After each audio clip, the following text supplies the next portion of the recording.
Tonight, we step into the glimmering yet fractured world of ancient Egypt in its twilight age, where the desert winds carry both the perfume of lotus flowers and the smoke of intrigue. The year is 69 BCE, and in the bustling, cosmopolitan city of Alexandria, a child is born who will one day become one of the most enigmatic figures in history, Cleopatra VII.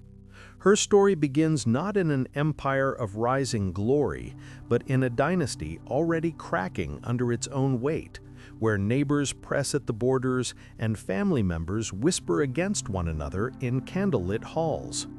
So, before you get comfortable, take a moment to like the video and subscribe, but only if you genuinely enjoy what I do here. And if you'd like, share your location and your local time in the comments. I always find it fascinating to see from where in the world you're tuning in.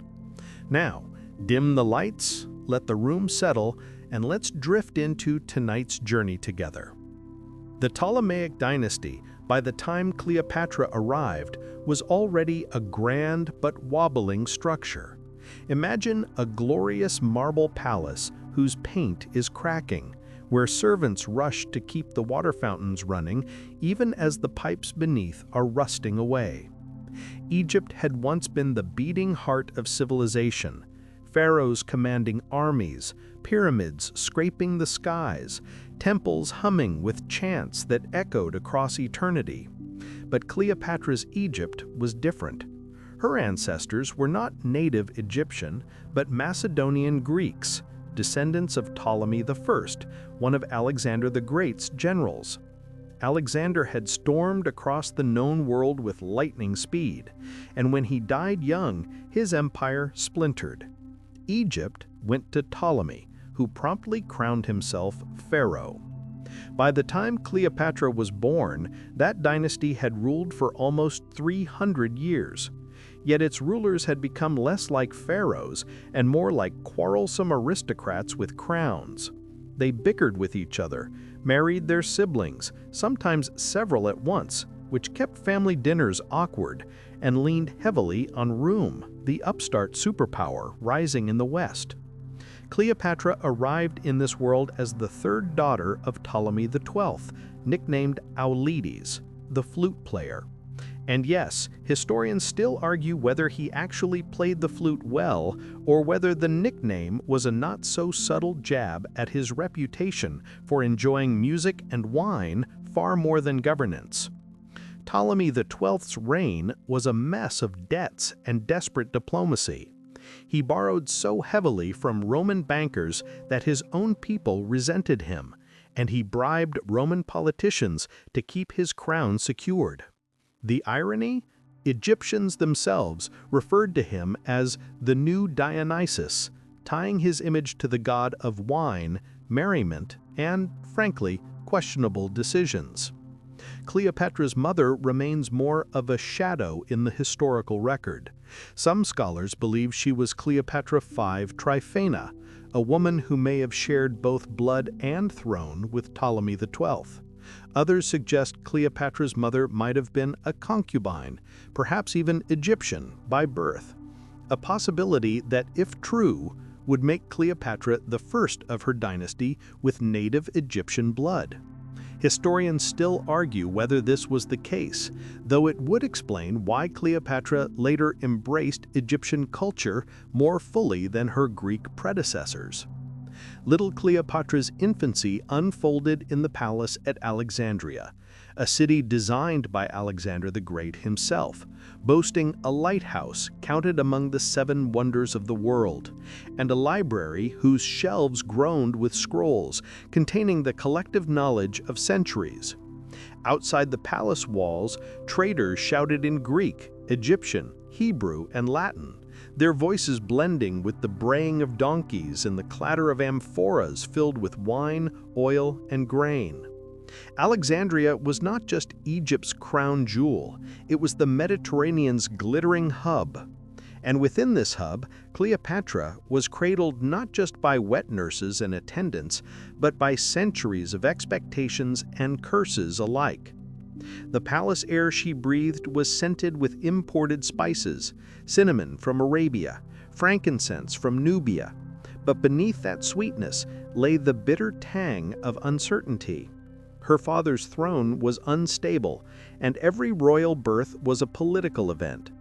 Cleopatra was not the eldest child, nor the son her father might have wished to secure succession.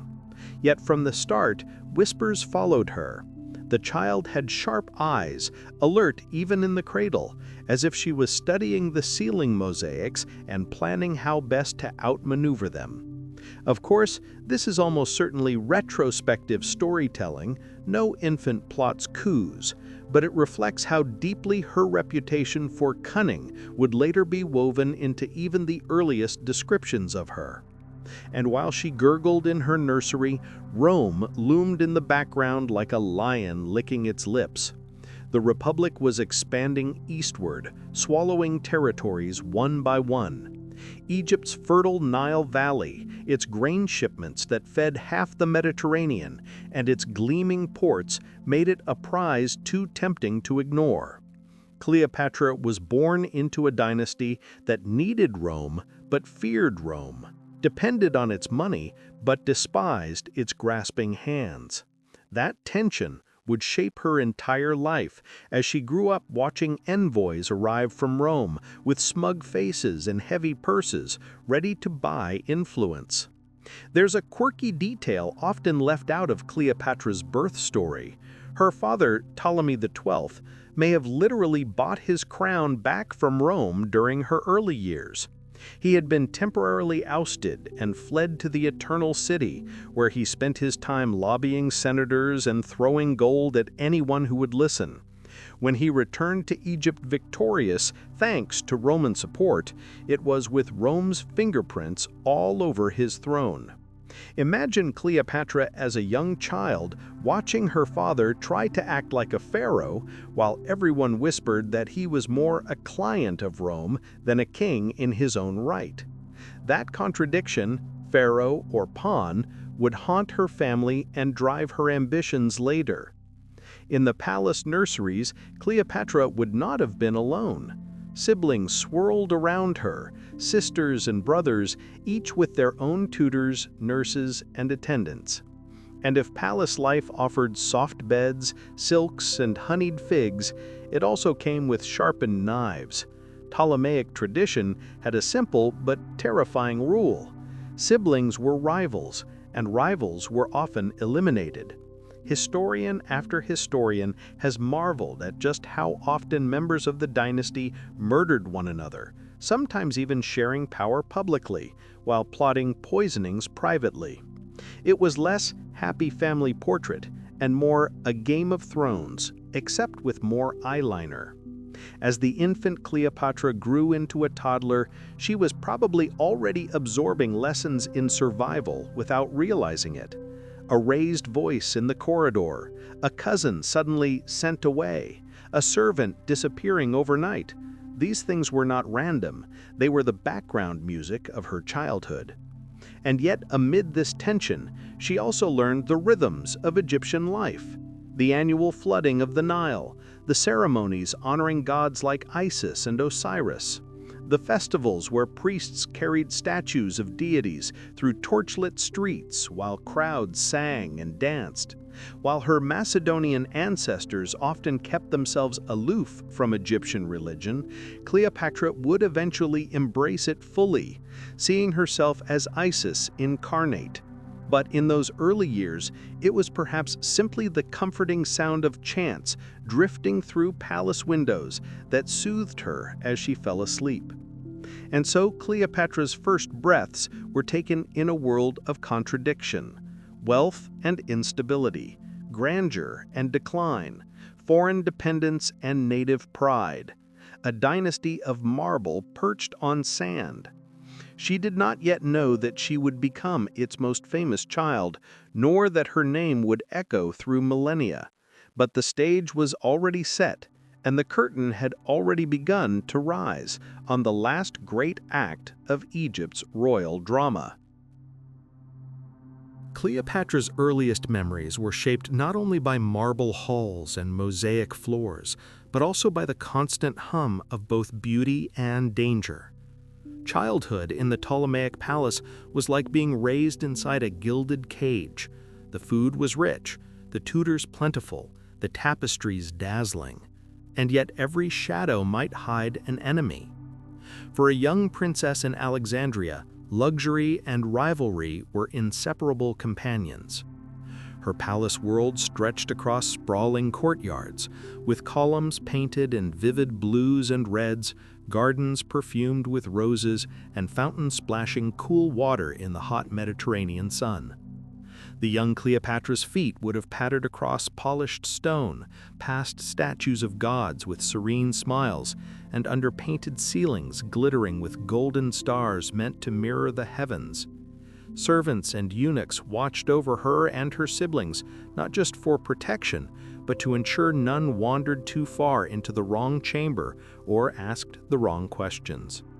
After all, in this family, curiosity could be dangerous. She had many brothers and sisters, and like any group of siblings, they played together at times, but unlike most families, their laughter carried the faint edge of future rivalry.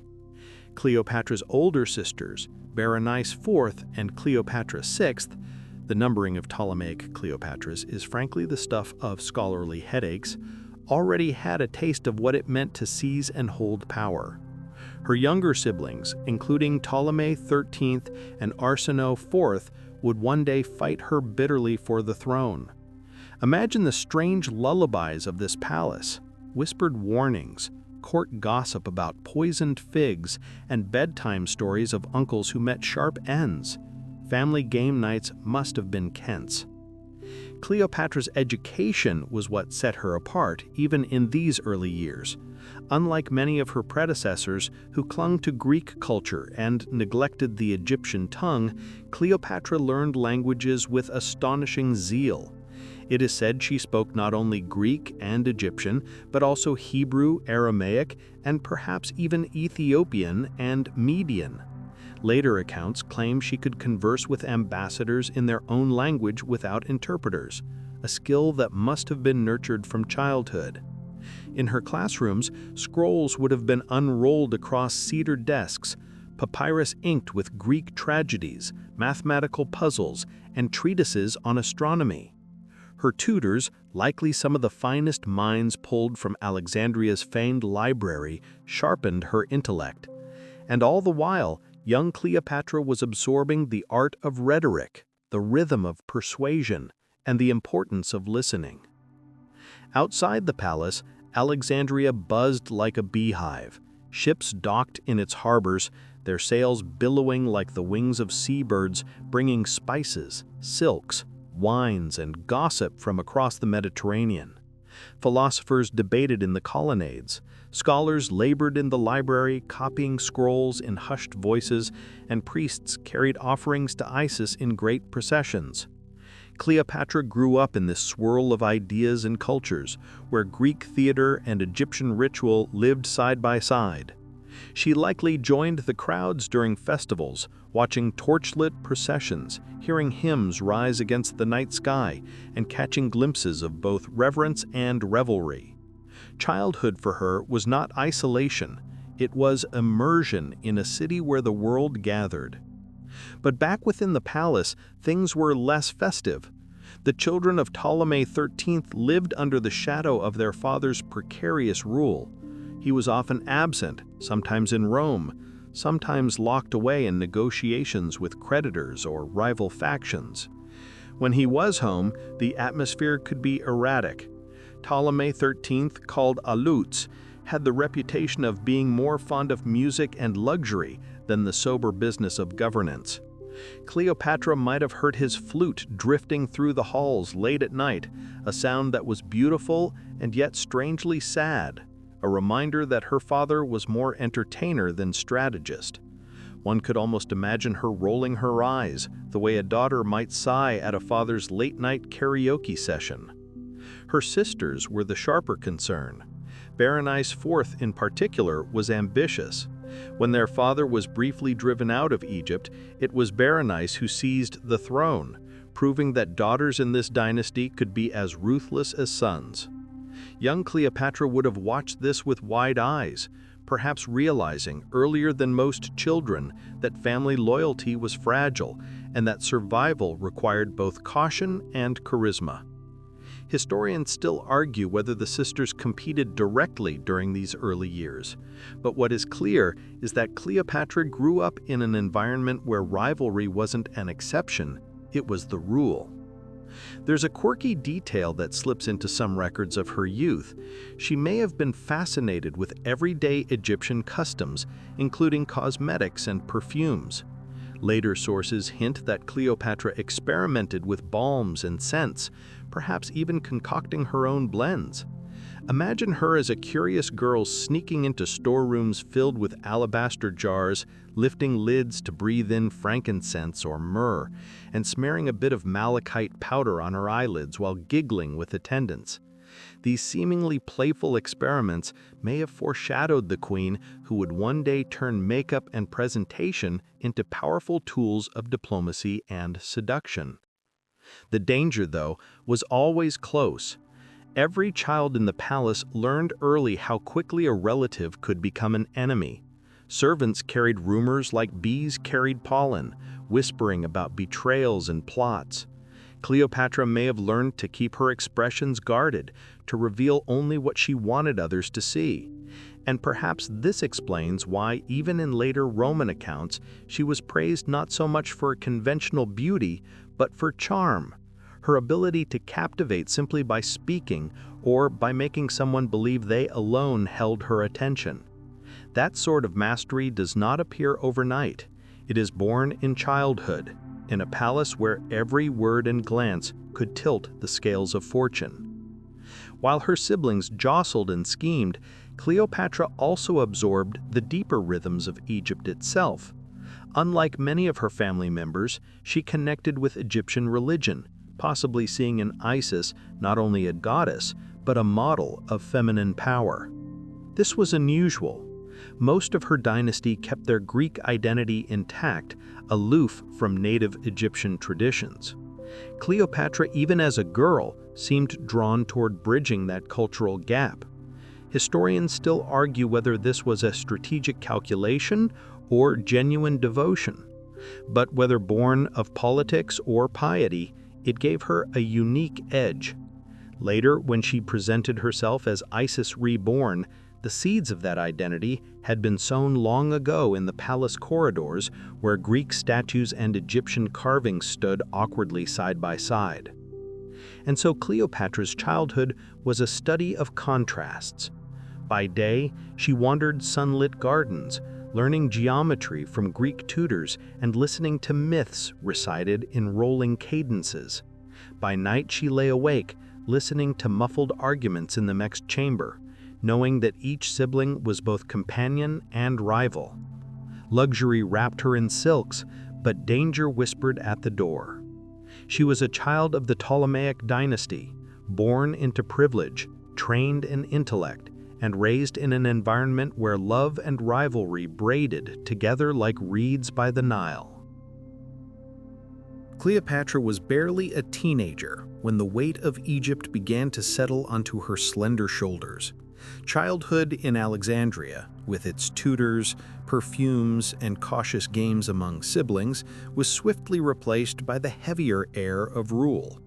Her father, Ptolemy XII Elates, died in 51 BCE. His reign had been marked by instability, desperate borrowing from Rome, and revolts that rattled the palace walls. When he finally passed, the throne did not go to a single heir, but was left to two: Cleopatra, around 18 years old, and her younger brother, Ptolemy XIII, not yet in his teens. It was not unusual in the Ptolemaic dynasty for siblings to share rule, though everyone understood that crowns shared were crowns contested. The arrangement was clear on papyrus, but far less stable in reality. According to their father's will, likely drafted under the watchful eye of Rome, the siblings were to rule together, with Cleopatra as queen and Ptolemy XIII as king. To cement legitimacy, tradition demanded that they marry one another. Yes, in true Ptolemaic fashion, the throne came bundled with a family wedding, one of many examples of how dynastic politics in Egypt made family trees look more like tangled grapevines.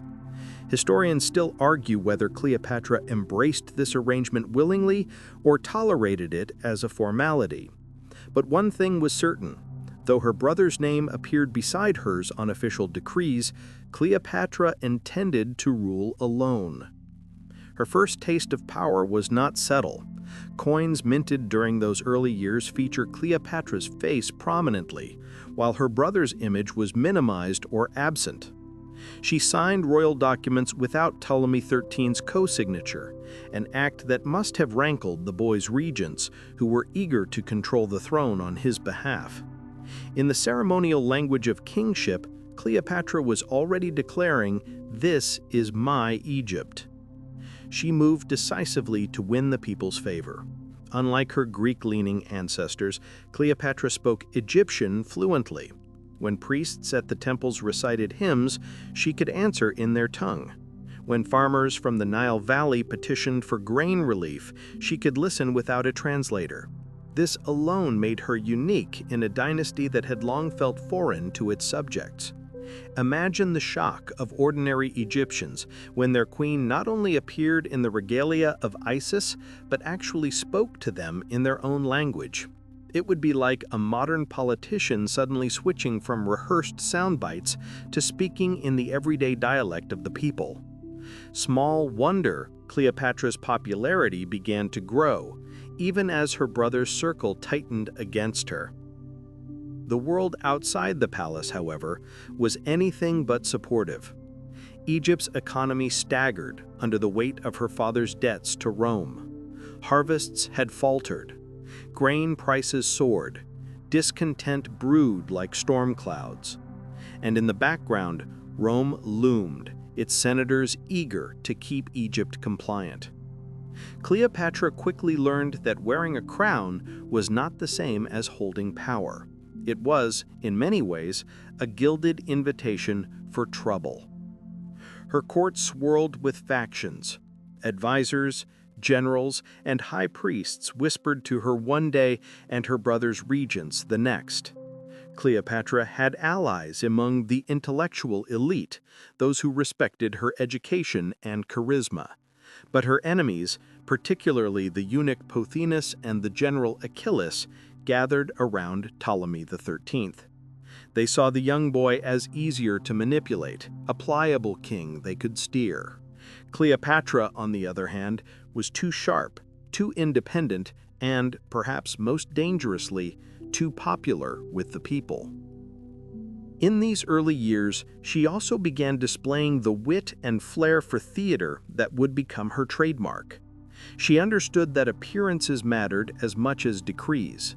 When she traveled along the Nile, she did so in gilded barges, sails billowing with color, musicians playing to the rhythm of oars. It wasn't mere luxury, it was performance, a way to remind the countryside that their queen was both divine and approachable, both regal and rooted in Egyptian tradition. Later Roman writers sneered at such spectacles, but they missed the point. Cleopatra was crafting her image carefully, even as a teenager. There's a curious detail from this period. Cleopatra once personally intervened in famine relief. Records suggest she lowered grain taxes during a particularly lean season, directly alleviating the burden on her subjects. Most rulers would have left such tasks to ministers, but Cleopatra stepped in herself. Was this an early sign of genuine compassion or a savvy move to outshine her brother? Historians still argue whether it was strategy or sincerity. Either way, it worked. Her popularity soared while Ptolemy XIII remained a child king tucked away behind advisors. But of course, crowns in Egypt always came with daggers hidden in the folds of silk. The rift between Cleopatra and her brother widened until open hostility loomed. By 49 BCE, Barely 2 years after her ascension, Cleopatra was essentially pushed out of Alexandria by her brother's regents. She had moved too boldly, acted too independently, and underestimated how far her rivals were willing to go. Suddenly, the girl who had declared herself queen found herself in exile, stripped of her throne, wandering the fringes of her own kingdom. Yet exile did not break her, it seasoned her. This first taste of power had taught her vital lessons: that popularity was as dangerous as it was useful, that siblings could be rivals, and that Rome's shadow loomed over every decision. She would carry these lessons forward, sharpening them like blades. For now, though, she was a young woman ousted from her palace, left to brood and to plot, while back in Alexandria, her little brother sat on a throne he could barely see over.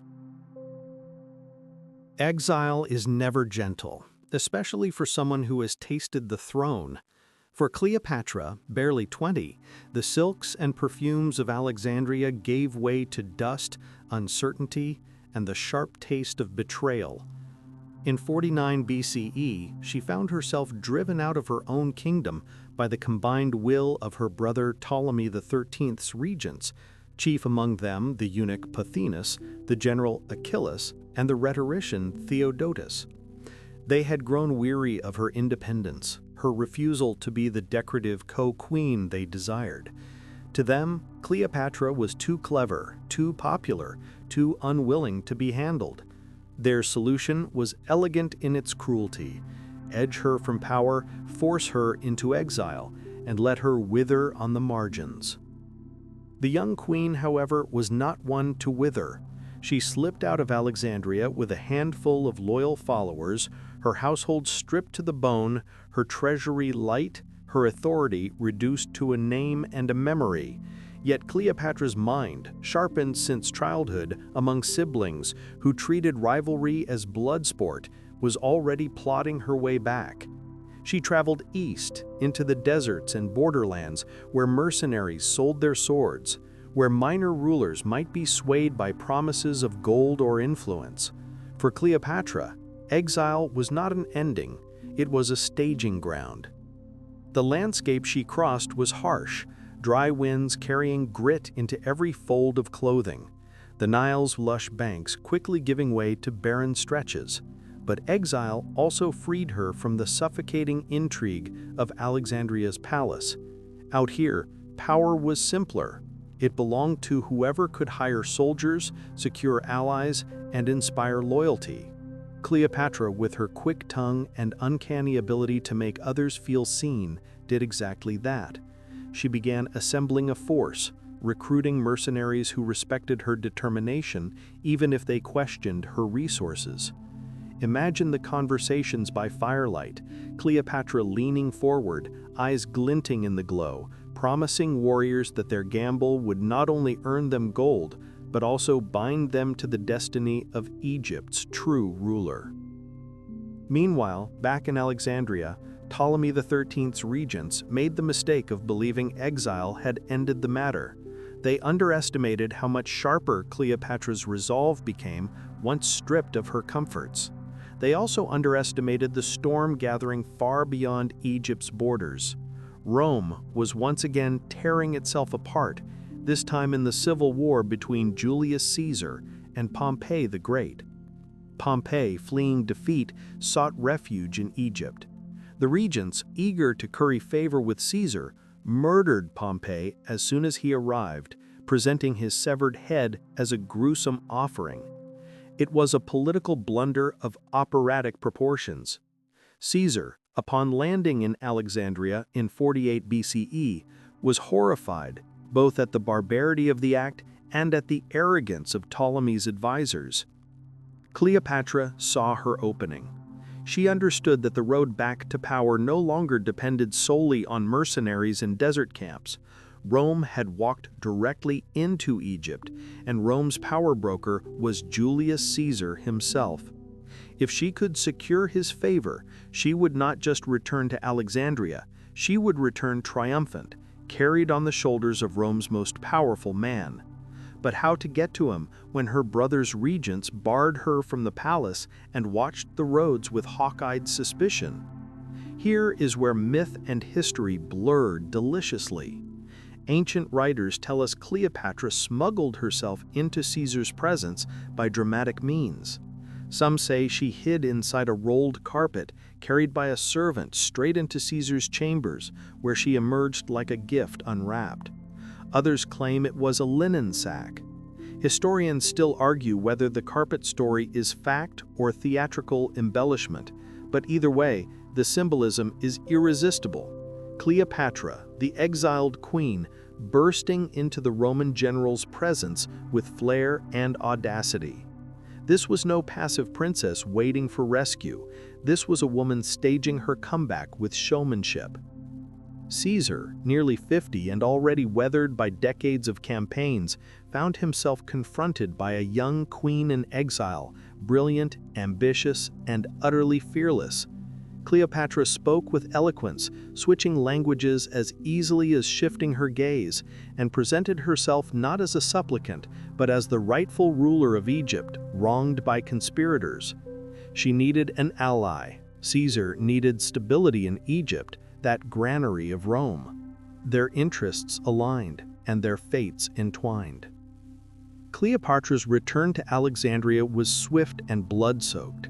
Caesar declared himself mediator between her and her brother, but mediation quickly became war. Pothinus and Achilles resisted, rallying Egyptian troops against Caesar's small contingent. What followed was the Alexandrian War, a chaotic struggle fought in the shadow of the pharaoh's lighthouse and along the city's marble streets. Cleopatra, though not in command of legions, was very much in the heart of strategy, working alongside Caesar, rallying allies, and demonstrating the same resolve that had kept her unbroken in exile. A quirky tidbit emerges from this war. During the fighting, Caesar's troops set fire to Egyptian ships in the harbor, and the flames spread disastrously. Ancient sources claimed the great library of Alexandria was partly destroyed in the chaos, thousands of scrolls reduced to ash. Historians still argue over whether this was the moment of the library's infamous burning, or whether that tragedy occurred later. Either way, the irony is thick. Cleopatra's desperate bid for survival may have contributed to the loss of humanity's knowledge. One imagines her later sighing at the irony, muttering something like, "Well, at least I survived." By early 47 BCE, the war ended in her favor. Ptolemy XIII was killed. Accounts say he drowned in the Nile while fleeing battle, weighed down by his own armor, an almost poetic punishment for the boy king who had tried to push his sister into oblivion. Cleopatra, restored, now ruled once more as Queen of Egypt, though technically alongside her youngest brother, Ptolemy XIV, a child scarcely out of the nursery. Everyone knew the real power lay with her. Her return to Alexandria was no quiet homecoming. She had been exiled, stripped, nearly erased.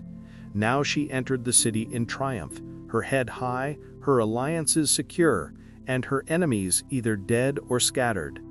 For Cleopatra, exile had been more than survival. It had been transformation. She had tested her resilience, sharpened her wit, and proven to herself that she could lose everything and still claw her way back. And so the teenage queen who once stood on fragile ground returned as a woman forged by fire. Her crown was no longer just an inheritance. It was a prize wrested back through daring, alliances, and sheer resolve. From this point forward, Cleopatra would never again underestimate the daggers hidden in palace shadows. She would instead wield them. When Cleopatra first stepped into Julius Caesar's presence, the Nile met the Tiber in a collision of worlds, one ancient, one ascendant. Egypt, with its thousand-year-old temples and hieroglyphs carved into stone older than Rome itself, faced Rome, the restless republic turned empire in waiting. And at the center of this encounter stood Cleopatra, a young queen returned from exile, and Caesar, a man who had already bent half the Mediterranean to his will. Their meeting did not just reshape her fate, it sent ripples through history itself. By the winter of 48 BCE, Alexandria was a city on edge. Caesar had come seeking order after Pompey's murder, but what he found was a palace torn apart by factional strife. Podinus, Achillas, and Theodotus, the regents who had engineered Cleopatra's exile, scrambled to manipulate Ptolemy XIII into retaining power. Cleopatra, ever audacious, refused to stay hidden. Whether she arrived rolled in a carpet, tucked in a linen sack, or simply smuggled through corridors with a conspirator's grin, the effect was the same. She appeared before Caesar dramatically, breaking through the barriers meant to keep her out. The scene must have been electric. Caesar, nearly 52, was weary from civil war, his hair thinning but his reputation vast. Cleopatra, not yet 21, entered with eyes bright, voice steady, and arguments ready. She spoke not as a frightened exile, but as Egypt's rightful ruler, wronged by schemers. And more than that, she presented herself as the living embodiment of Egypt's glory. She framed her claim not only in legal terms, but in divine language, aligning herself with Isis, the mother goddess. It was less a plea for help than a performance of sovereignty. Caesar was captivated. Later Roman writers, many hostile to Cleopatra, could not resist admitting her persuasive power. They claimed she was not the most beautiful woman of her age, though statues and coins show a striking presence, but that her voice, her wit, and her charisma made her unforgettable. In a city as noisy as Alexandria, Cleopatra had mastered the art of making a single person feel as though they were the only one in the room. Caesar, seasoned soldier though he was, found himself listening, perhaps even smiling, as she wove her case. Their alliance was born not just of attraction, though ancient gossip mongers certainly leaned hard on that angle, but of necessity. Caesar needed Egypt stable. Its grain fleets were essential for feeding Rome, its ports strategic for controlling the eastern Mediterranean. Cleopatra needed Caesar's backing to reclaim her throne fully and fend off her brother's regents. And so, under the flicker of oil lamps in the palace chambers, an arrangement was struck. Caesar would support Cleopatra's rule, and Cleopatra would, in turn, tie Egypt's fortunes to Rome's. It didn't take long for this political pact to spill into the personal. They became lovers, a scandal to many Romans, though hardly unusual by the standards of royal courts. What raised eyebrows wasn't the romance itself, but the symbolism. Caesar, defender of the Republic, was entwined with a queen who styled herself as a goddess.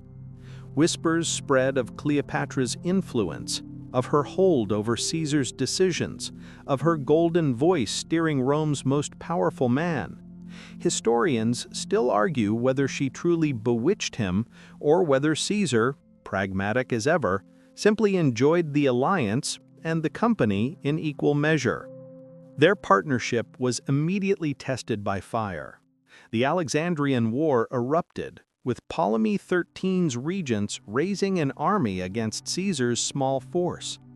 Cleopatra, restored to the palace, stood beside Caesar, not as a passive queen, but as an active strategist. The fighting raged through Alexandria's streets and harbors. Caesar, trapped in the palace, burned ships in the harbor to block enemy fleets, an act that allegedly spread flames to the city's libraries.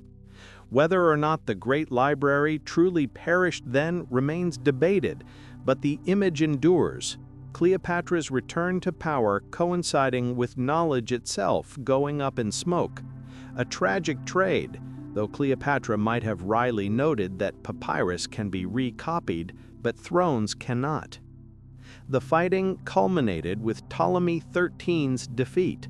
The boy king, still barely a teenager, tried to flee but drowned in the Nile, weighed down by armor and panic. Cleopatra was once again queen, her rule secured by Rome's steel. She was nominally paired with her youngest brother, Ptolemy XIV, a child more symbolic than threatening. In truth, Cleopatra now stood as Egypt's singular ruler, although always with the shadow of Rome at her back. And then, in 47 BCE, she gave birth to a son. She named him Ptolemy XV Philopator Philometor Caesar, better known as Caesarion, Little Caesar. The child was presented as the son of Julius Caesar himself, a claim that rippled through both Egypt and Rome like a pebble dropped into a pond. In Egypt, the birth cemented Cleopatra's link with Caesar and wrapped her dynasty in Roman legitimacy. In Rome, however, it sparked unease. Caesar already had a legitimate heir, Octavian, adopted through formal means. To acknowledge Caesarion as his son risked igniting a succession crisis. Historians still argue whether Caesar ever truly recognized the boy, but Cleopatra never wavered. For her, Caesarion was both a child and a symbol, proof that Nile and Tiber had fused, that her dynasty's future might stretch beyond Egypt itself. There's a quirky little story from this period. When Caesar toured the Nile with Cleopatra, sailing in grand barges past temples and villages, the pair may have indulged in what Romans later mocked as the Alexandrian lifestyle. Feasts with wine and music, evenings of debate and poetry, and perhaps moments where politics loosened into laughter. The Romans, with their suspicion of luxury, sneered at this as decadence. But for Cleopatra, it was theater again, showing Caesar the beauty, abundance, and divinity of Egypt, persuading him, not just with words, but with experiences. It was diplomacy by seduction, not of the flesh alone, but of the senses, the imagination, the very spirit. When Caesar finally departed Egypt, leaving Cleopatra on her throne, he did not leave her diminished. Instead, she stood more powerful than ever. Her exile was a memory, her rivals scattered, her son secure in her arms. She had faced Rome not as a victim, but as a partner.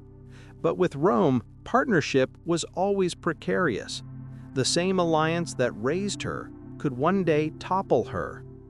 Cleopatra knew this, of course. She was no fool. But for now, she had done the impossible. She had not only survived Rome's arrival, but had bent it to her will, if only for a time. The young queen who had once smuggled herself into Caesar's chamber now strode openly through Alexandria's palaces, robed in silk, crowned with gold, carrying in her arms a child that symbolized the mingling of two empires. And in the flickering torchlight of those nights, she must have smiled at the irony. She had been cast out once before, dismissed as powerless, forgotten. Now she was mother of a dynasty that stretched from the Nile to the Tiber. For Cleopatra, this was not just survival, it was triumph. The birth of Caesarion was more than the arrival of a child. It was the creation of a symbol, a living embodiment of two worlds that had previously regarded one another with wary fascination.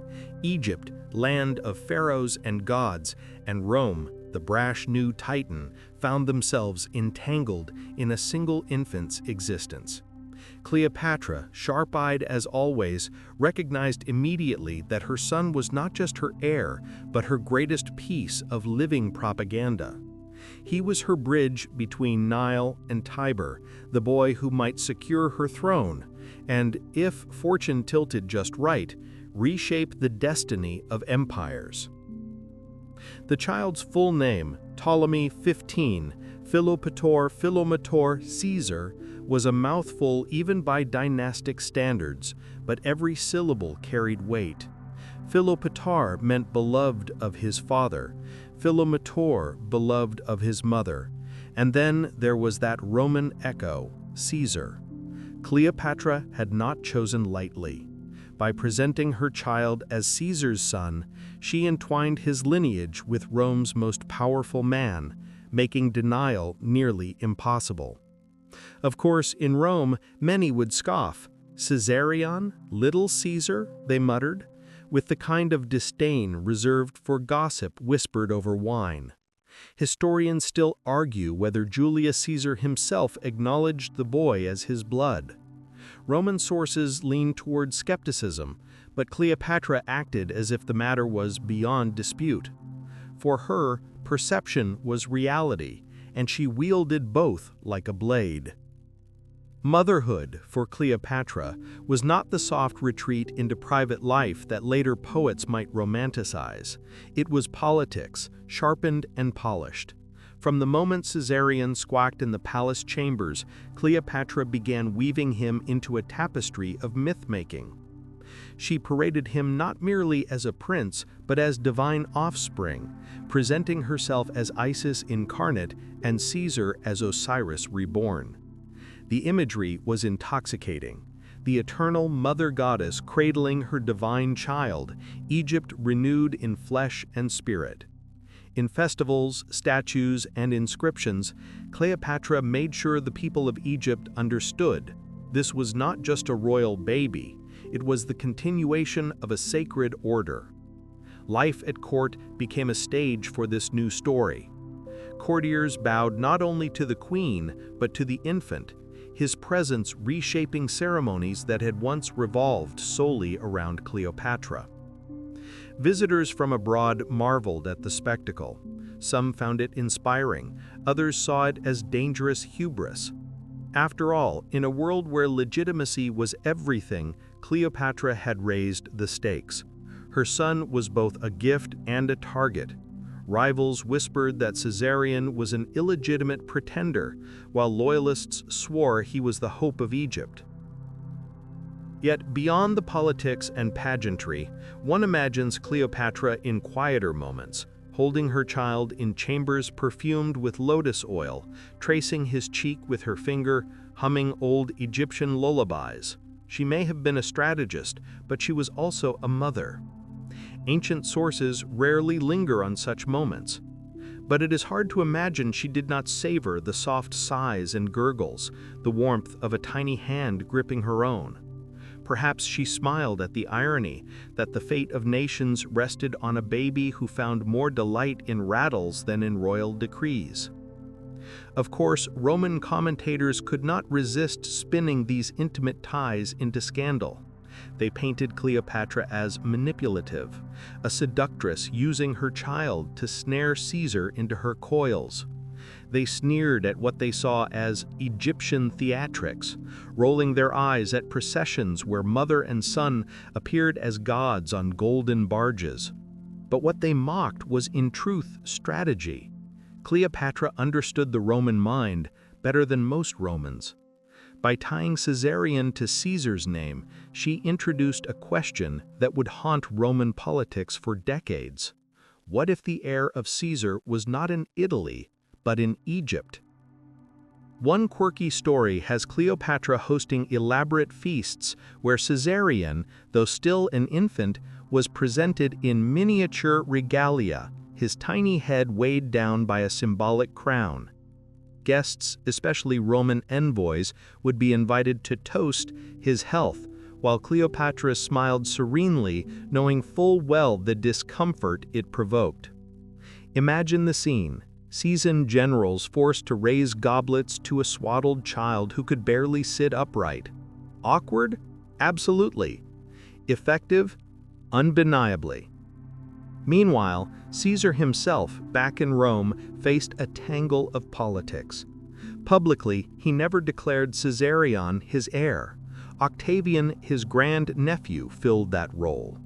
Privately, though, he allowed Cleopatra to stay in Rome for a time, bringing her and Caesarion into his villa across the Tiber. This was no small gesture. For the conservative Roman Senate, it was an outrage.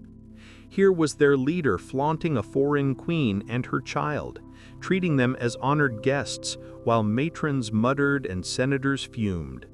Cleopatra, unfazed, played her part with elegance. She attended banquets, charmed allies, and ensured that whispers of Caesarion's divine and Roman parentage spread like incense smoke through the city. But danger always simmered. Cleopatra understood the risks of raising her son at the crossroads of two civilizations. She employed tutors fluent in both Greek and Egyptian, perhaps even Latin, ensuring that Caesarion grew in the shadow of multiple traditions. Scholars still argue whether he was groomed more as a pharaoh or as a potential Roman statesman. But the truth is likely both. He was, after all, the child of two worlds, and Cleopatra intended him to inherit them. The vision was audacious. Egypt renewed by Rome's strength, Rome softened by Egypt's grace. In Caesarion, Cleopatra saw not just a successor, but a synthesis, a chance to bind empires together through blood and legend. Was it realistic? Perhaps not.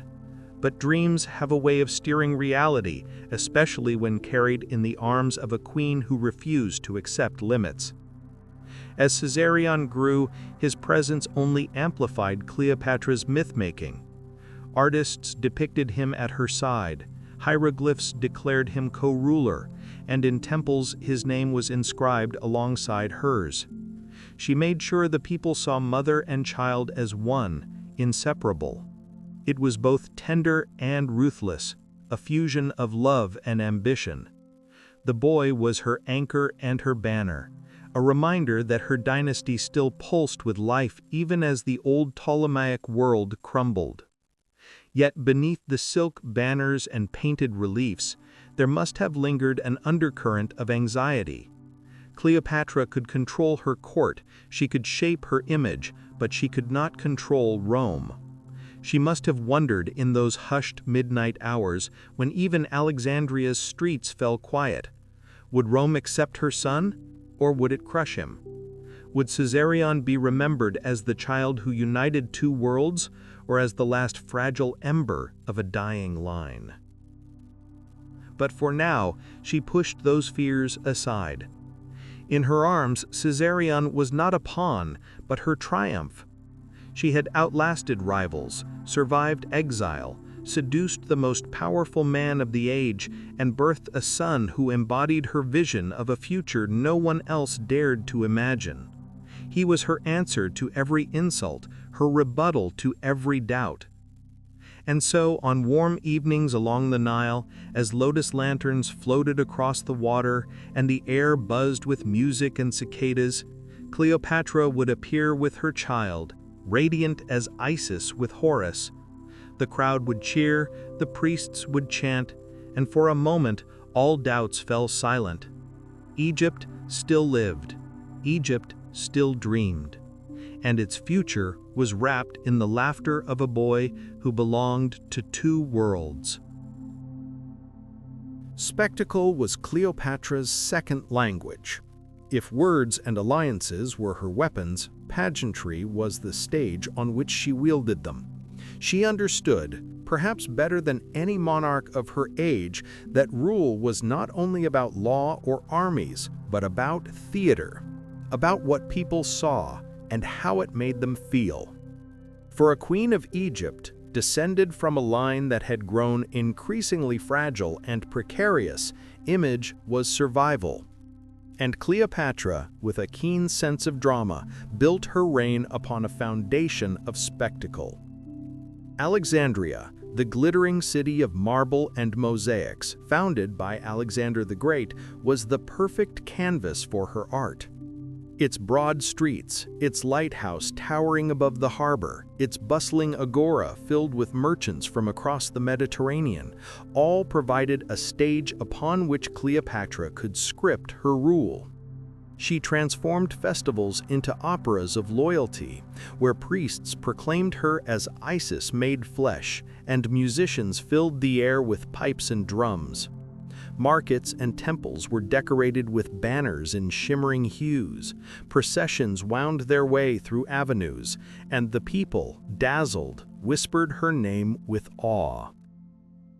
One of her most famous spectacles was her royal barge.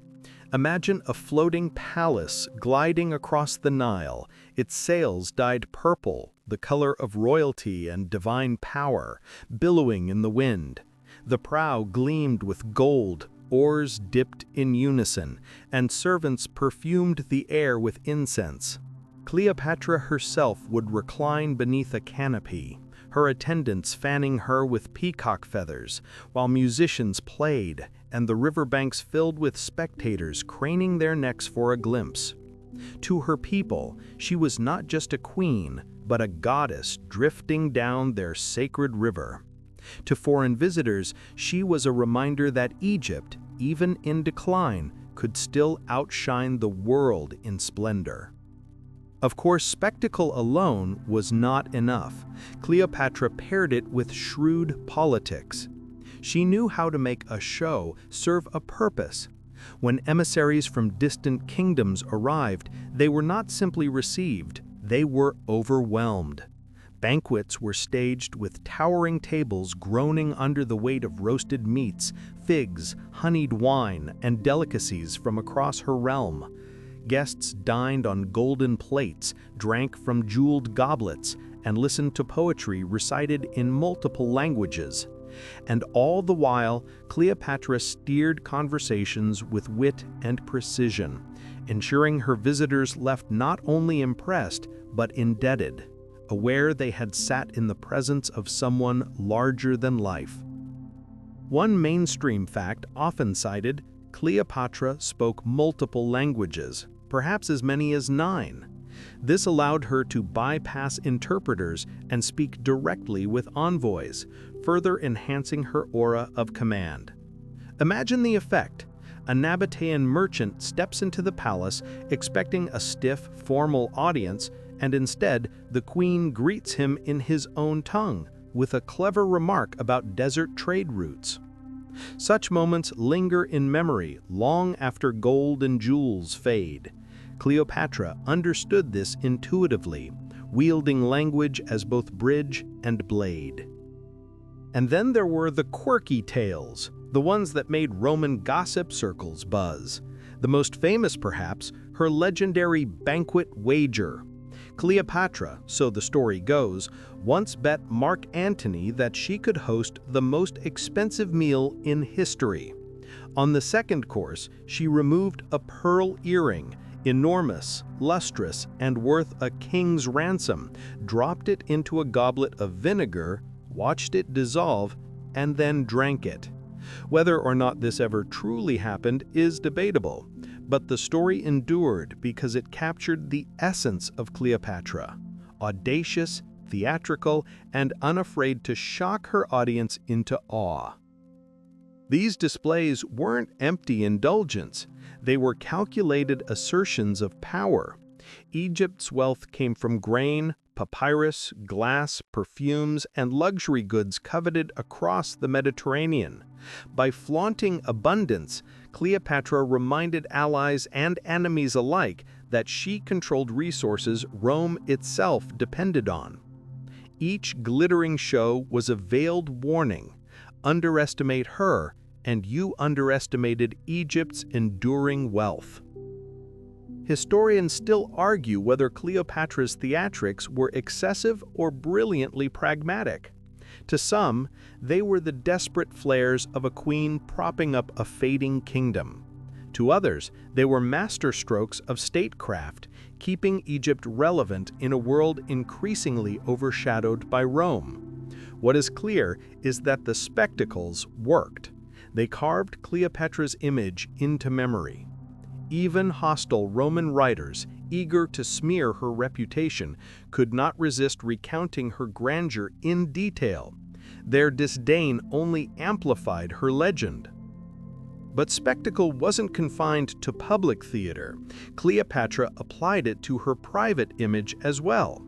In artwork, she appeared in dual forms, the Greek monarch in diadem and gown, and the Egyptian goddess in headdress and linen. This duality allowed her to bridge cultures, reassuring Egyptian priests of her piety while signaling to Hellenistic elites her sophistication. She was chameleon and constant at all once, shifting her image to match her audience but always radiating power. Within Alexandria, her influence seeped into daily life. The city pulsed with art, scholarship, and trade, all tied back to the queen's patronage. Philosophers debated in colonnades she supported, artisans crafted jewelry with her likeness, and children grew up seeing her face on coins that mingled Greek features with Egyptian crowns. Even those who never glimpsed Cleopatra in person felt her presence woven into the fabric of their world. And there was humor, too, in her flair for drama. One can imagine her smirking as she rehearsed a procession, perhaps joking with attendants about whether her crocodile dung sunscreen from earlier days was necessary beneath the golden canopy, or laughing at the awkwardness of foreign dignitaries trying to balance on golden stools too high for their feet to touch the ground, all while nodding gravely at her speeches. Cleopatra may have staged spectacles, but she was no stranger to the absurdity that came with them. In the end, these performances served their purpose. Cleopatra was not just another Ptolemy, a forgettable ruler in a dynasty nearing its twilight. She was an event, a living legend who could dazzle, charm, intimidate, and inspire in equal measure. Through spectacle, she carved her identity not only as a queen, but as an icon. A woman who would not be erased, who refused to fade quietly into the scrolls of history. And so, when the torches lit Alexandria's harbor, when her barges shimmered on the Nile, when her pearls dissolved into wine, the world remembered. Cleopatra had shown them that power was not only something you wield, it was something you performed, and in her performance, she became unforgettable. By the time Cleopatra turned her gaze toward Mark Antony, the Roman world was a shaken snow globe. Caesar's assassination had scattered alliances into chaos, and power lay in fragments waiting to be claimed. For Cleopatra, whose survival always depended on reading the political winds, Antony was less a thunderbolt of romance at first sight than an opportunity wrapped in intrigue, wrapped again in theater. The gamble was simple in its stakes and vast in its consequences. Bind herself to Antony, and she might secure Egypt's sovereignty. Fail, and she risked being remembered as nothing more than a tragic footnote. Antony, one of Caesar's most trusted generals, was a man of appetites. He loved war, drink, laughter, and the kind of theatrical bravado that could electrify a legion camp. Roman sources describe him as broad-chested, loud-voiced, with a soldier's swagger and a taste for drama. To Cleopatra, he was a puzzle, reckless yet calculating, brutal yet capable of deep loyalty. He had the armies she needed, and she had the wealth and charisma he craved. If Caesar had been the embodiment of Rome's cold pragmatism, Antony was Rome's wild, beating heart. Their first meeting in Tarsus has become one of the most famous spectacles in history. Cleopatra, never one to underplay her hand, sailed into the Cilician city not as a petitioner, but as a goddess. Her barge glided up the Cydnus River, its sails purple, its oars silver, and its decks perfumed with clouds of incense. She herself reclined beneath a golden canopy, dressed as Aphrodite or Isis, depending on the audience. While attendants played flutes and spread flowers, fishermen and townsfolk abandoned their work to watch the procession, while Antony, waiting in the city square, found himself upstaged before the negotiations had even begun. The message was unmistakable. Cleopatra was not a supplicant, but a sovereign, equal, a queen who could command awe in foreign lands. Antony, charmed and perhaps amused, invited her to a feast, but Cleopatra, with a sly smile, turned the tables and invited him to her banquet instead. It was a small reversal, but symbolic. She would not be swallowed by Roman power as a minor ally. She would stand beside it, dazzling it into respect. The banquets that followed became legendary. Tables groaned under roasted oxen, honeyed quails, and pyramids of figs. Wine flowed until even Antony, famed for his capacity, grew lightheaded. Cleopatra conversed in polished Greek, teased him with jokes, and matched his bravado with her own wit. At one feast, Antony boasted of his capacity for drink. Cleopatra, unimpressed, allegedly matched him cup for cup, earning both his admiration and his laughter. If Caesar had been wooed by intellect and statecraft, Antony was seduced by spectacle and companionship. Cleopatra, ever the strategist, gave him both. A quirky anecdote survives from these feasts. Antony, eager to impress Cleopatra, once tried to present her with a rare fish he had caught. Cleopatra, knowing the fisherman had slipped it into his nets to flatter him, arranged for divers to attach salted fish to his line. When he triumphantly reeled in his catch, the court burst into laughter, Antony included. Cleopatra, with mock seriousness, told him he should focus on catching kingdoms, not fish. It was a joke, but also a challenge, and Antony seemed more than willing to accept it. Historians still argue whether their bond was driven more by passion or by politics. Ancient Roman writers, eager to paint Antony as weak, claimed Cleopatra bewitched him with beauty and sorcery. Others note that their partnership was pragmatic. Antony needed Egypt's wealth to fund his eastern campaigns, while Cleopatra needed Antony's legions to secure her throne against rivals and Roman suspicion. Maybe it was both. Politics entwined with genuine desire, strategy fused with laughter and intimacy.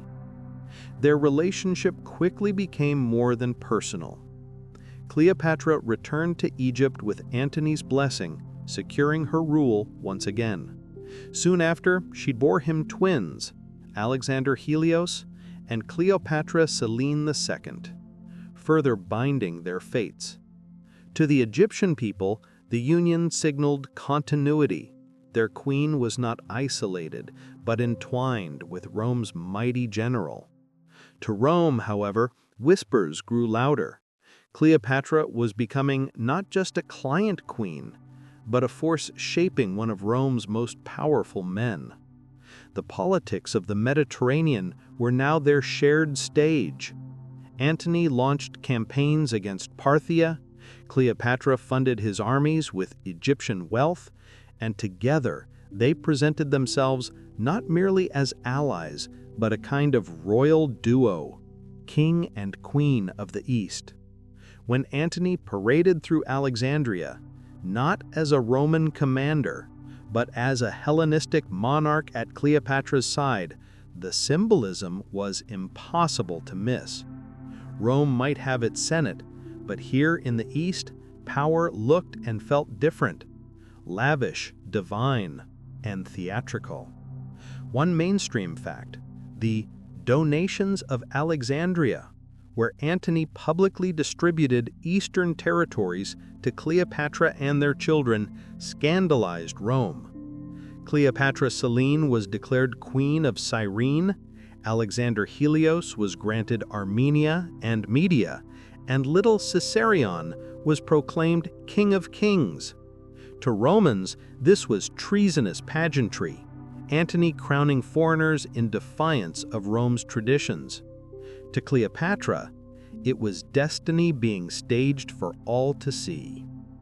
Of course, not everyone in Alexandria was entirely comfortable with this blending of Egyptian and Roman identities.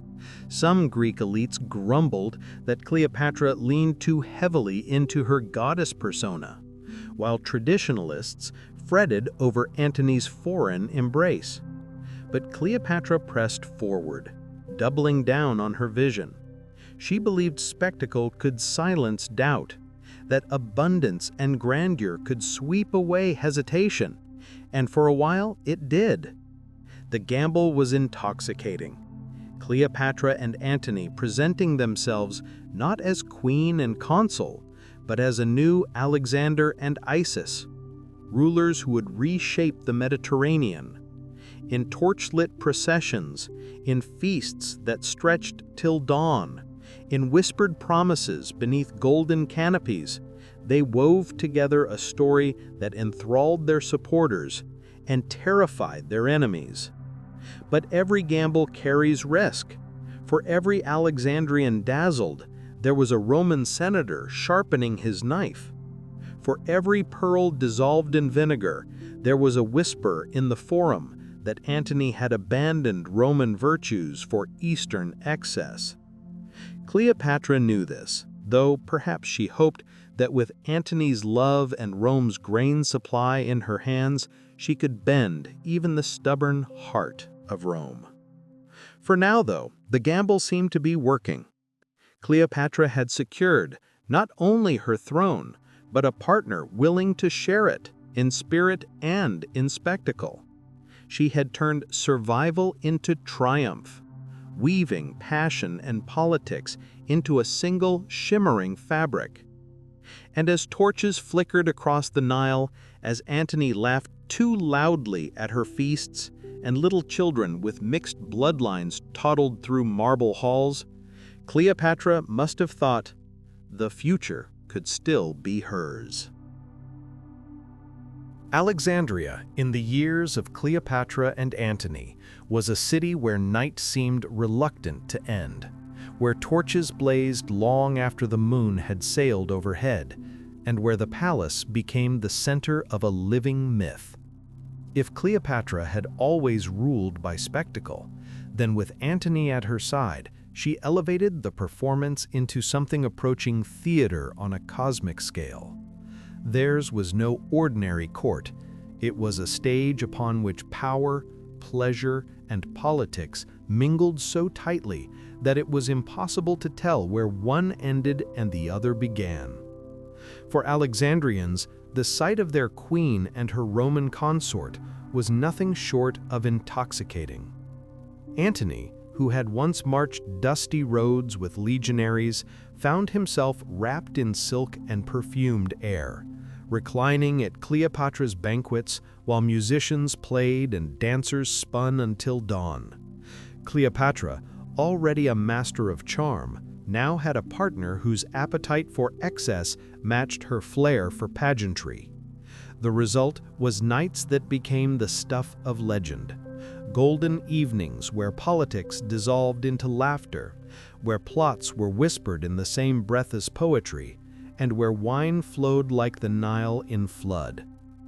The heart of their revels was a group historians later dubbed the Inimitable Livers. This society, half court circle and half drinking club, gathered to feast, gamble, and devise ever more elaborate entertainments. Cleopatra and Antony presided, not as distant monarchs, but as participants, laughing and jesting alongside their companions. They made a game of life itself, turning indulgence into a ritual. Some nights they donned disguises, slipping into the city streets to play pranks on unsuspecting townsfolk, an odd but telling detail that suggests even a queen and a general sometimes grew bored of gilded chambers. Mainstream fact confirms the existence of these revelries. Ancient sources, even those hostile to Cleopatra, could not resist describing the feasts in detail. Couches covered in gold-threaded cloth, floors strewn with rose petals knee-deep, lamps burning perfumed oil until dawn. One anecdote insists that a single banquet cost more than entire provinces yielded in taxes for a year. Whether this is exaggeration or not, it illustrates the impact. Cleopatra's court became shorthand for extravagance, both admired and feared. Among the many stories, one quirky gem stands out. At one banquet, Cleopatra supposedly offered Antony a choice between extravagantly expensive delicacies, only to present him with a dish of humble lentils as the true treasure of Egypt. When Antony looked confused, she laughed and explained that even the simplest of Egypt's gifts sustained nations, while pearls and jewels were just baubles. Was this humility, or a sly reminder that she controlled Rome's grain supply? Perhaps both.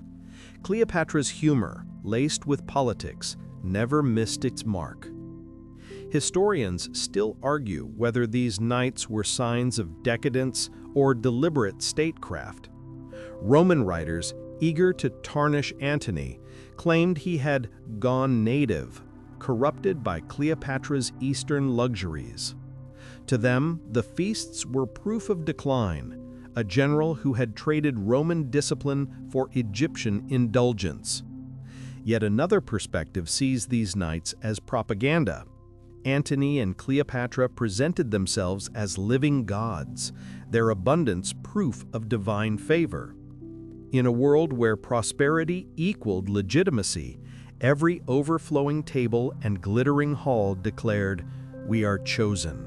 We are eternal." But beyond the political meanings, there was real intimacy in these golden nights. Antony and Cleopatra laughed together, shared jokes at each other's expense, and created a world where affection and power intertwined. Cleopatra, who had once fought tooth and nail for survival, must have savored these moments of apparent security. Sitting at Antony's side, her children playing nearby, the palace alive with music and stories. If ruling Egypt was a burden, she carried it more lightly in those candlelit hours. The excess was not limited to feasts. Alexandria itself glittered under their patronage. New temples rose dedicated to Isis and Dionysus, reflecting the divine personas Cleopatra and Antony cultivated. The library, though diminished, still buzzed with scholars whom Cleopatra supported. The harbor teemed with merchants carrying spices, silks, and gold, their ships guided by the beacon of the pharaoh's lighthouse. At night, the city glowed with torchlight, a jewel set between desert and sea, its brilliance magnified by the queen and her Roman consorts' endless theatrics. And yet, beneath the laughter and golden glow, shadows gathered. The whispers of decadence reached Rome, where Antony's rivals painted him as Cleopatra's puppet, drunk on luxury and blind to duty. To Roman ears, tales of the inimitable livers were not charming, but scandalous. They became evidence in speeches, ammunition in propaganda wars. Octavian, cold and calculating, collected these rumors like arrows, storing them for the day he would need to strike. Cleopatra and Antony may have laughed in Alexandria, but in Rome, those same stories fermented into suspicion and contempt. Still, Cleopatra pressed on. To retreat from spectacle would have been to concede weakness.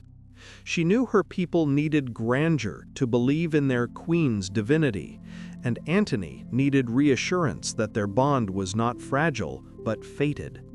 So the golden nights continued, even as the stakes grew higher. Banquets sparkled, pearls dissolved in vinegar, torches blazed, and musicians played until dawn. Imagine one such night.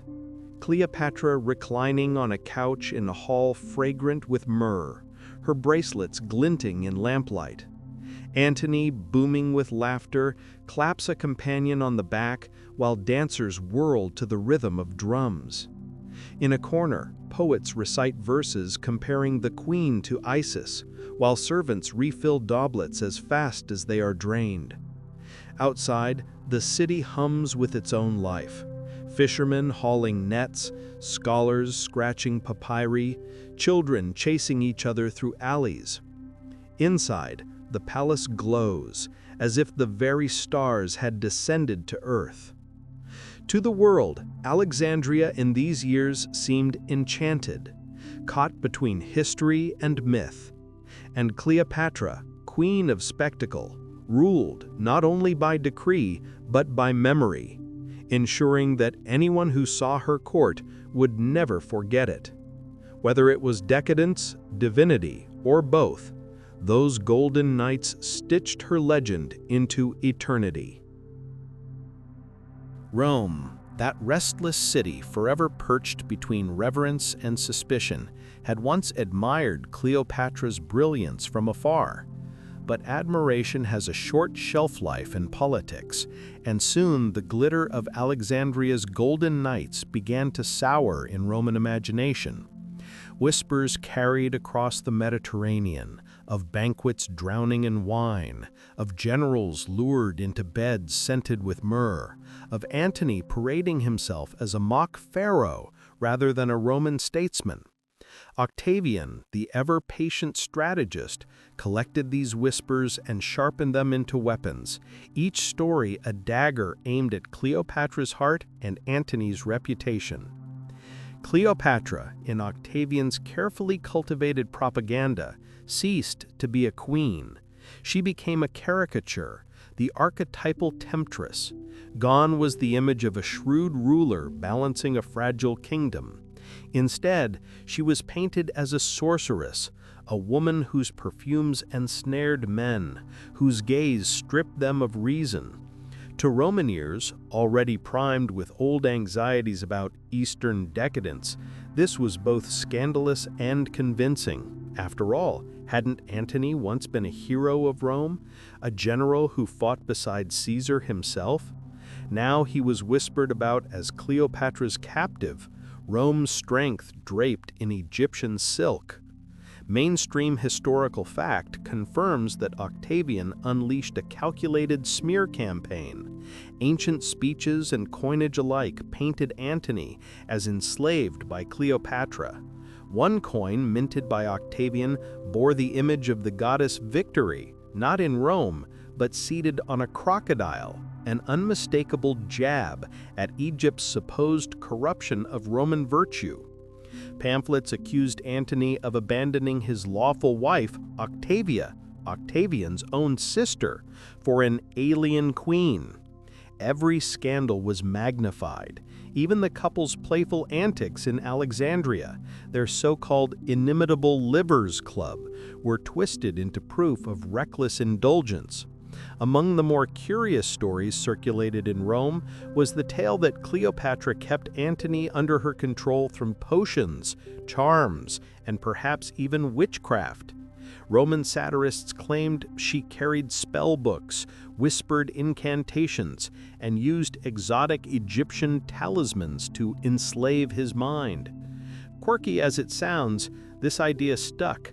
It played on Roman fears of mysterious Eastern religions, where priests and priestesses seemed to wield hidden, dangerous knowledge. Whether anyone in Rome truly believed Antony had been hexed is unclear, but the rumor was too delicious, too convenient to ignore. Historians still argue whether Antony himself fed this perception by leaning into his association with Egypt. Some suggest he genuinely sought to present himself as a new Dionysus, a figure straddling east and west, husband to Cleopatra Isis, ruler of a hybrid empire. If so, he may have underestimated just how fiercely Rome clung to its suspicion of foreign queens. Others argue Antony was simply caught in a political trap, too proud to reject Cleopatra, too invested in her cause to abandon her, even when his reputation began to fray. Meanwhile, Octavian carefully crafted his own image as the sober, disciplined guardian of Rome's traditions. Where Antony was shown as luxuriating in Alexandrian banquets, Octavian appeared modest, austere, almost dull, a man of duty rather than indulgence, and dullness in politics can sometimes be a secret weapon. Romans, weary of turmoil and civil wars, found comfort in his plainness. Cleopatra's exotic magnetism, once intriguing, now seemed threatening. Cleopatra, for her part, could not easily counter this smear campaign.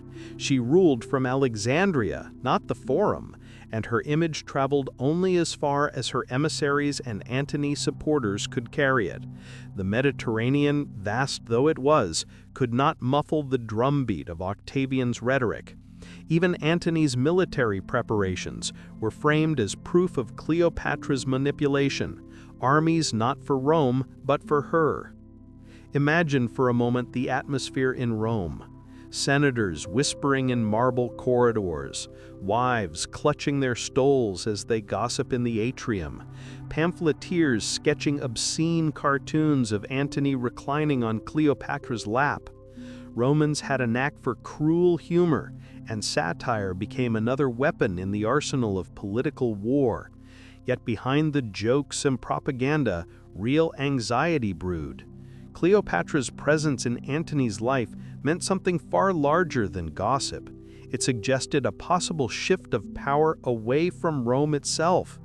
Egypt's wealth, its grain, its gold, its strategic position was now entwined with Antony's ambitions. For a republic that prided itself on control, the idea of the Nile's riches flowing through Cleopatra's hands instead of Rome's was intolerable. The propaganda thus worked on two levels. It mocked Antony for weakness, but it demonized Cleopatra as the mastermind.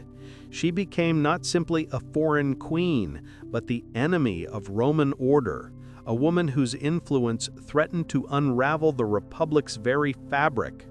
When Romans shouted about her in the Forum, they weren't just gossiping about a queen's perfumes. They were expressing fear that Rome itself might one day kneel to Egypt. And so the Golden Knights of Alexandria cast long shadows in Italy. Cleopatra, who had built her legend on spectacle, now found herself transformed into a villainess of another's theater. Octavian's knives were not yet drawn in battle, but they were already cutting reputations to pieces.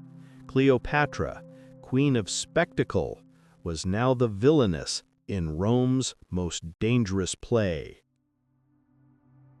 If the Golden Knights of Alexandria had been Cleopatra and Antony's playground, the years that followed were their bid to redraw the world. No longer content to be whispered about as decadent lovers, they sought to embody something far grander. A vision of empire that would stretch across east and west, binding Nile and Tigris, Greece and Syria, in a single dazzling dominion. In their minds, they were not merely queen and general, they were divine monarchs destined to rule a new world order. The most dramatic expression of this vision came in what historians call the donations of Alexandria. On a day heavy with symbolism, Cleopatra and Antony appeared in the great gymnasium of Alexandria, seated on golden thrones raised above the crowd. Before them stretched not just Alexandrian citizens, but an audience carefully curated to include ambassadors, priests, and envoys from across the Mediterranean. It was theater as politics, spectacle as sovereignty. Antony, dressed not in his Roman armor, but in Eastern robes, declared the redistribution of lands and titles. Cleopatra's children became living symbols of their ambition. Caesarion, her son by Julius Caesar, was named King of Kings, a title loaded with grandeur, as if he were to inherit not only Egypt, but all the realms touched by the Nile and beyond. Her children with Antony were likewise endowed. Alexander Helios was styled ruler of Armenia and Media. Little Ptolemy Philadelphus received Syria and Cilicia, and Cleopatra Selene, their daughter, was granted Cyrenaica and Crete. The children, clad in miniature royal garb, stood beside their parents, innocent faces beneath crowns that proclaimed a future empire. Cleopatra herself was publicly declared Queen of Kings, a title meant to place her above all rulers, even Antony. Mainstream history confirms the shockwaves this announcement caused in Rome. To Roman ears, Antony had crossed a line. Distributing eastern lands to his lover's children was one thing. Declaring Caesarion the rightful heir of Julius Caesar was another. For Octavian, it was a godsend. He could now frame Antony as a traitor to Rome, a man who had abandoned his own children by Octavia, and instead placed foreigners, half Egyptian, half Roman, above the Roman people. Cleopatra, already vilified as a temptress, was now accused of plotting to seat her brood on Rome's throne. One quirky detail from the ceremony lingers in ancient sources. Cleopatra reportedly wore the sacred mantle of Isis, presenting herself not merely as a queen, but as a goddess incarnate. This blending of politics and religion was pure Cleopatra. If Rome would not acknowledge her power, she would root it in the divine. To Egyptians, this was natural. The pharaoh was always divine. To Romans, it was unsettling. They could handle mortal queens, but a living goddess with armies and Antony at her side, that was an existential threat. Historians still argue whether Antony truly envisioned moving the capital of power from Rome to Alexandria. Some believe his ceremony was symbolic theater, meant to solidify loyalty in the East, not an actual plan to abandon Rome. Others see in his actions a real intention, to fuse Roman might with Egyptian wealth, to create a rival empire centered not on the Tiber but on the Nile. If so, it was a bold gamble, and one that made Octavian's path to civil war almost inevitable. For Cleopatra, the donations of Alexandria were not mere pageantry. They were survival strategy wrapped in grandeur. She had lived her entire life under the shadow of Rome, watching her dynasty chipped away by foreign influence. With Antony at her side, she glimpsed a chance to turn the tables. Egypt not as a client state, but as the beating heart of a new, Eastern-centered empire. Every crown placed on her children's heads was a promise that her bloodline would not vanish into Roman history, but instead might guide it. Of course, not everyone cheered.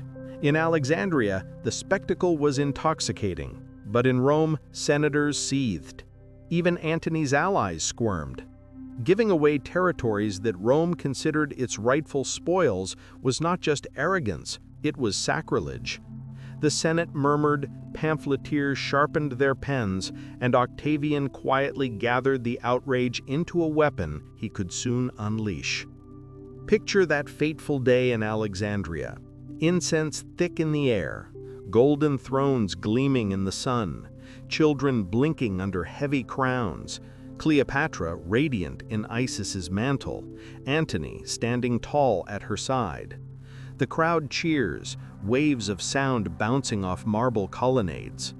For those present, it must have felt like destiny unfolding, a glimpse of a new age where East and West blended under divine rulers.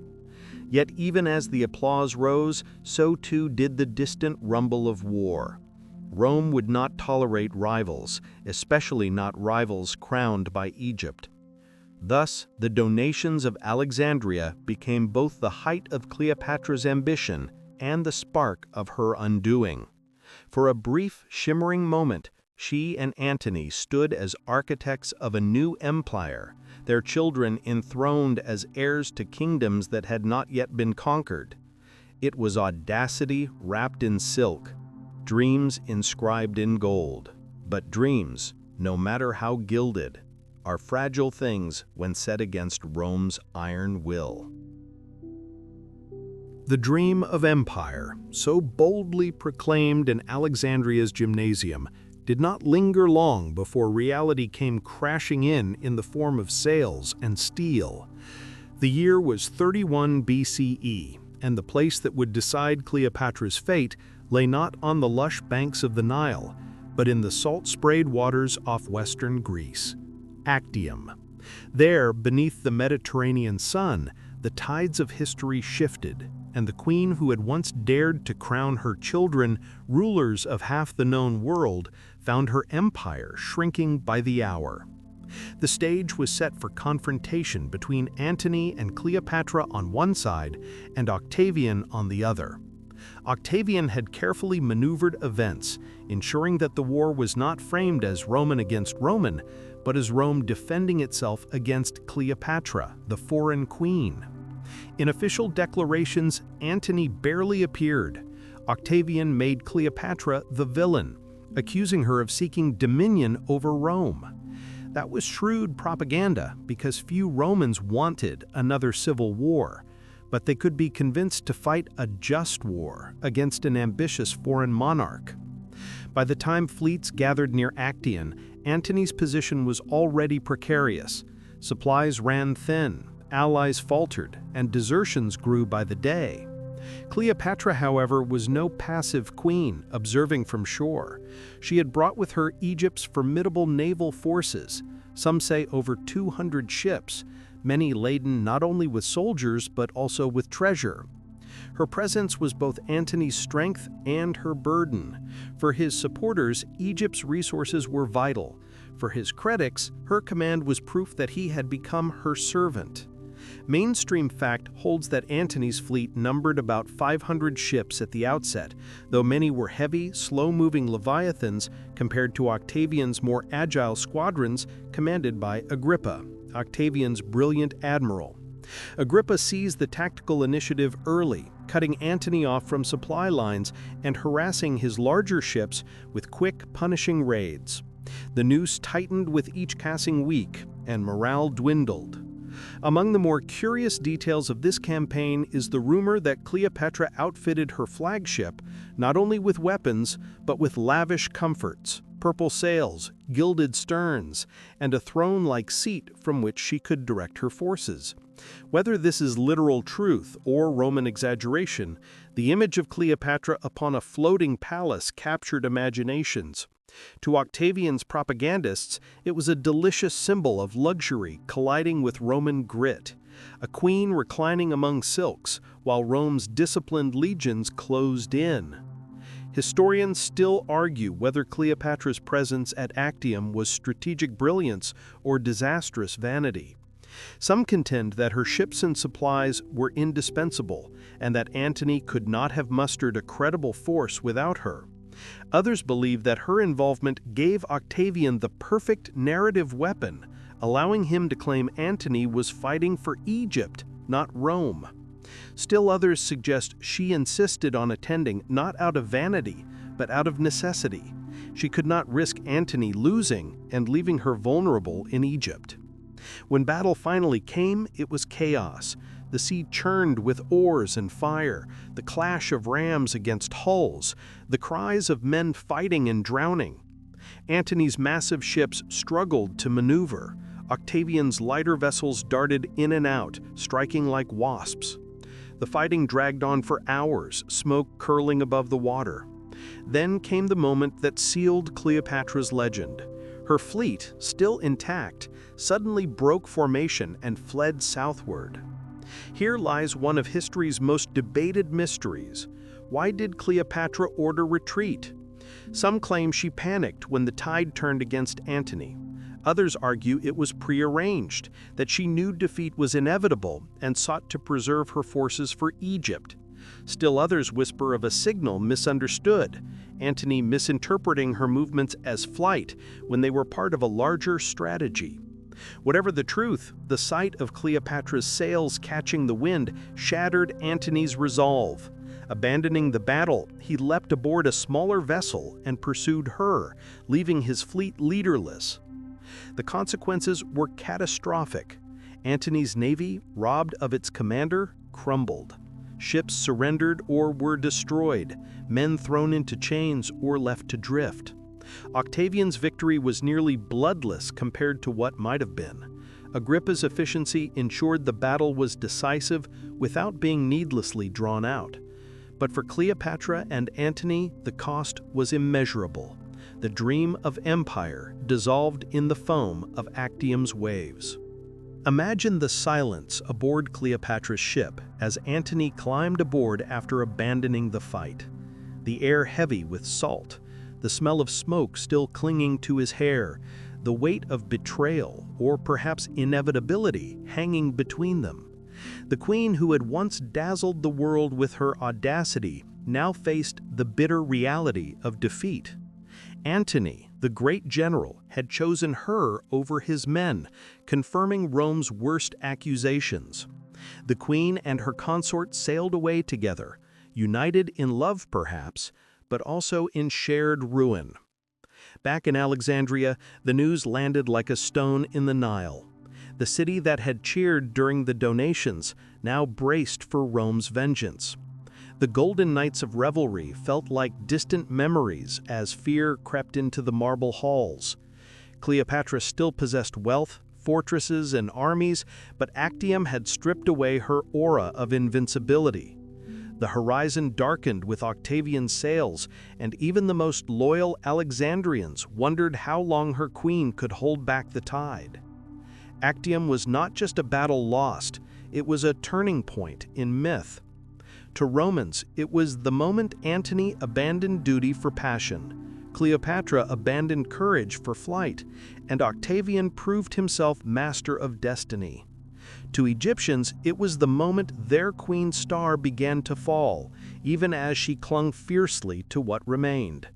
History, as it often does, turned on a single afternoon of wind, fire, and choices that could not be undone.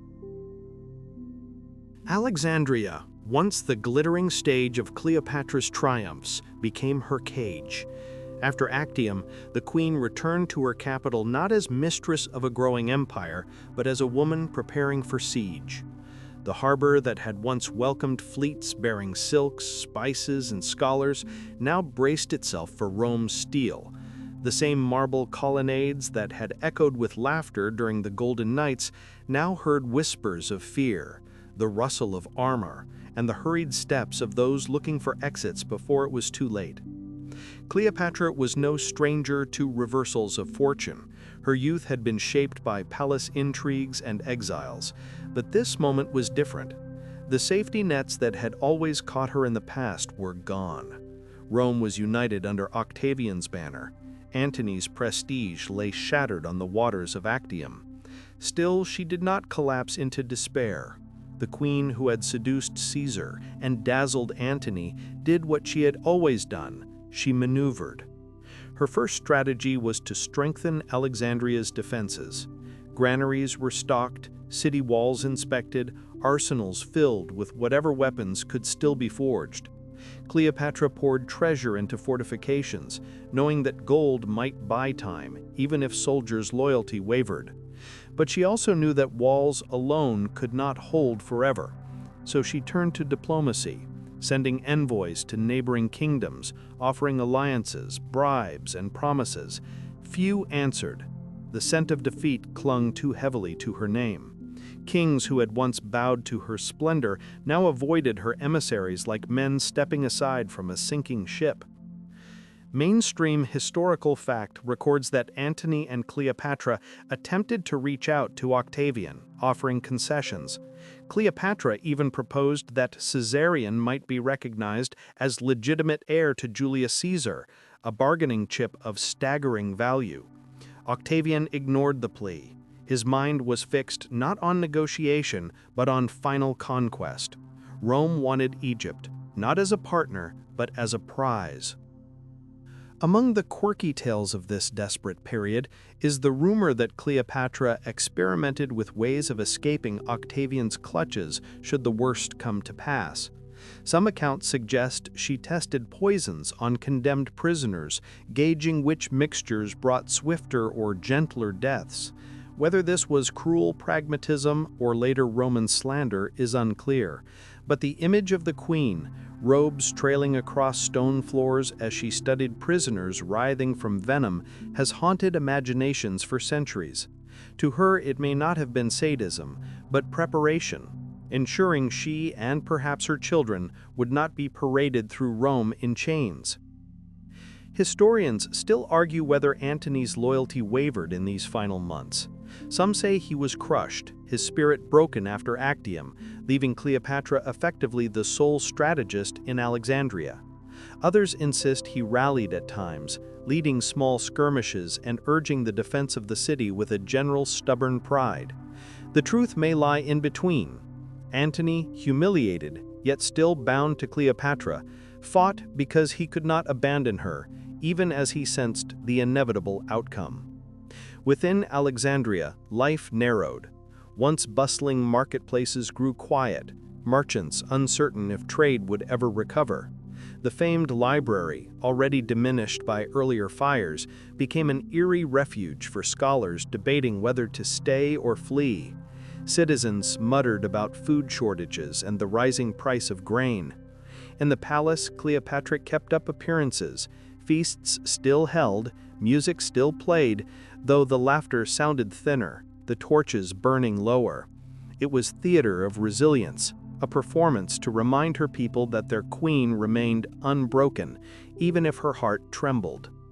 Imagine her walking the halls of her palace, stopping to look out across the harbor where Antony's battered ships rocked in the tide. She might trace the lines of maps spread across her table, lines that had once promised a world divided among her children, now shrinking until only Egypt remained. Every corridor echoed with absence. Allies gone, provinces lost, her once boundless horizon collapsed into the fragile boundaries of Alexandria's walls. One evening, Cleopatra is said to have disguised herself to walk among her people, slipping through the city at dusk, veiled and accompanied only by a few attendants.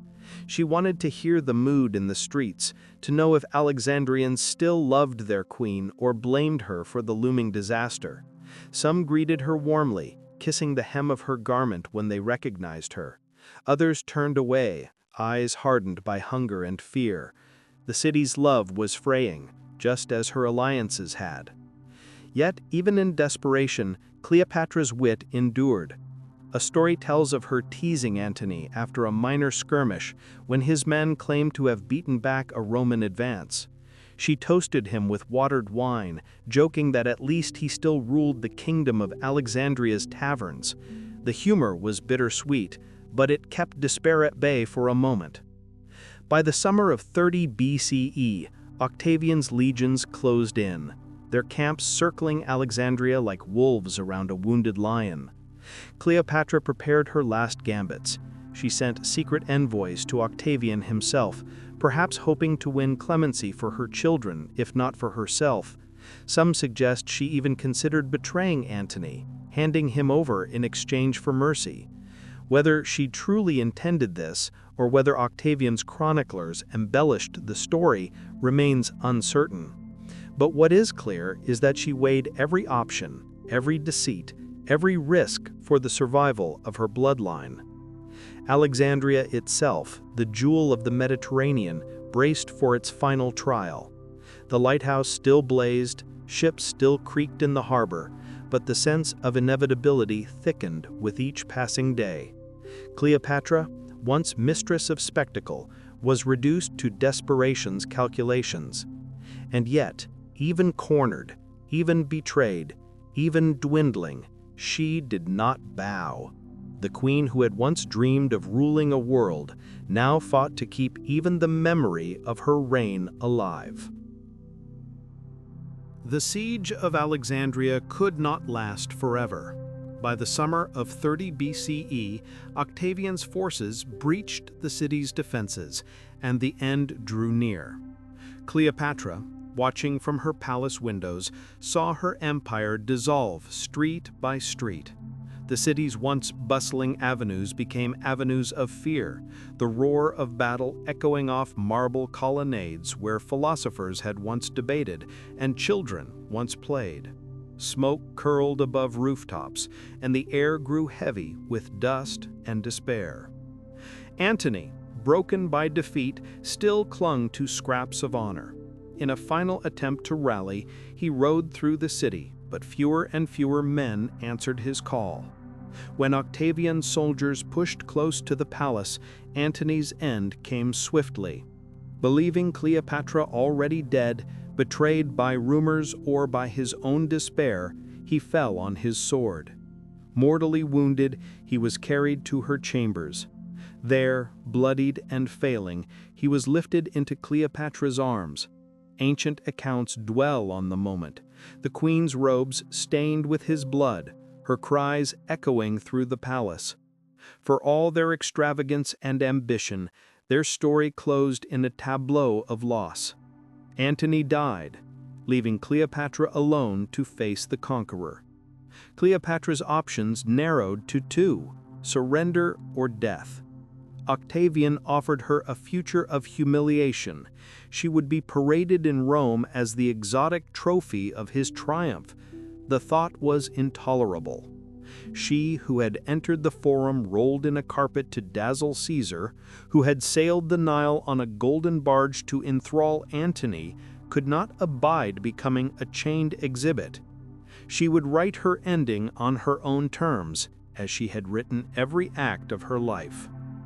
Mainstream history affirms that Cleopatra's death came soon after Antony's, but how remains one of antiquity's great mysteries.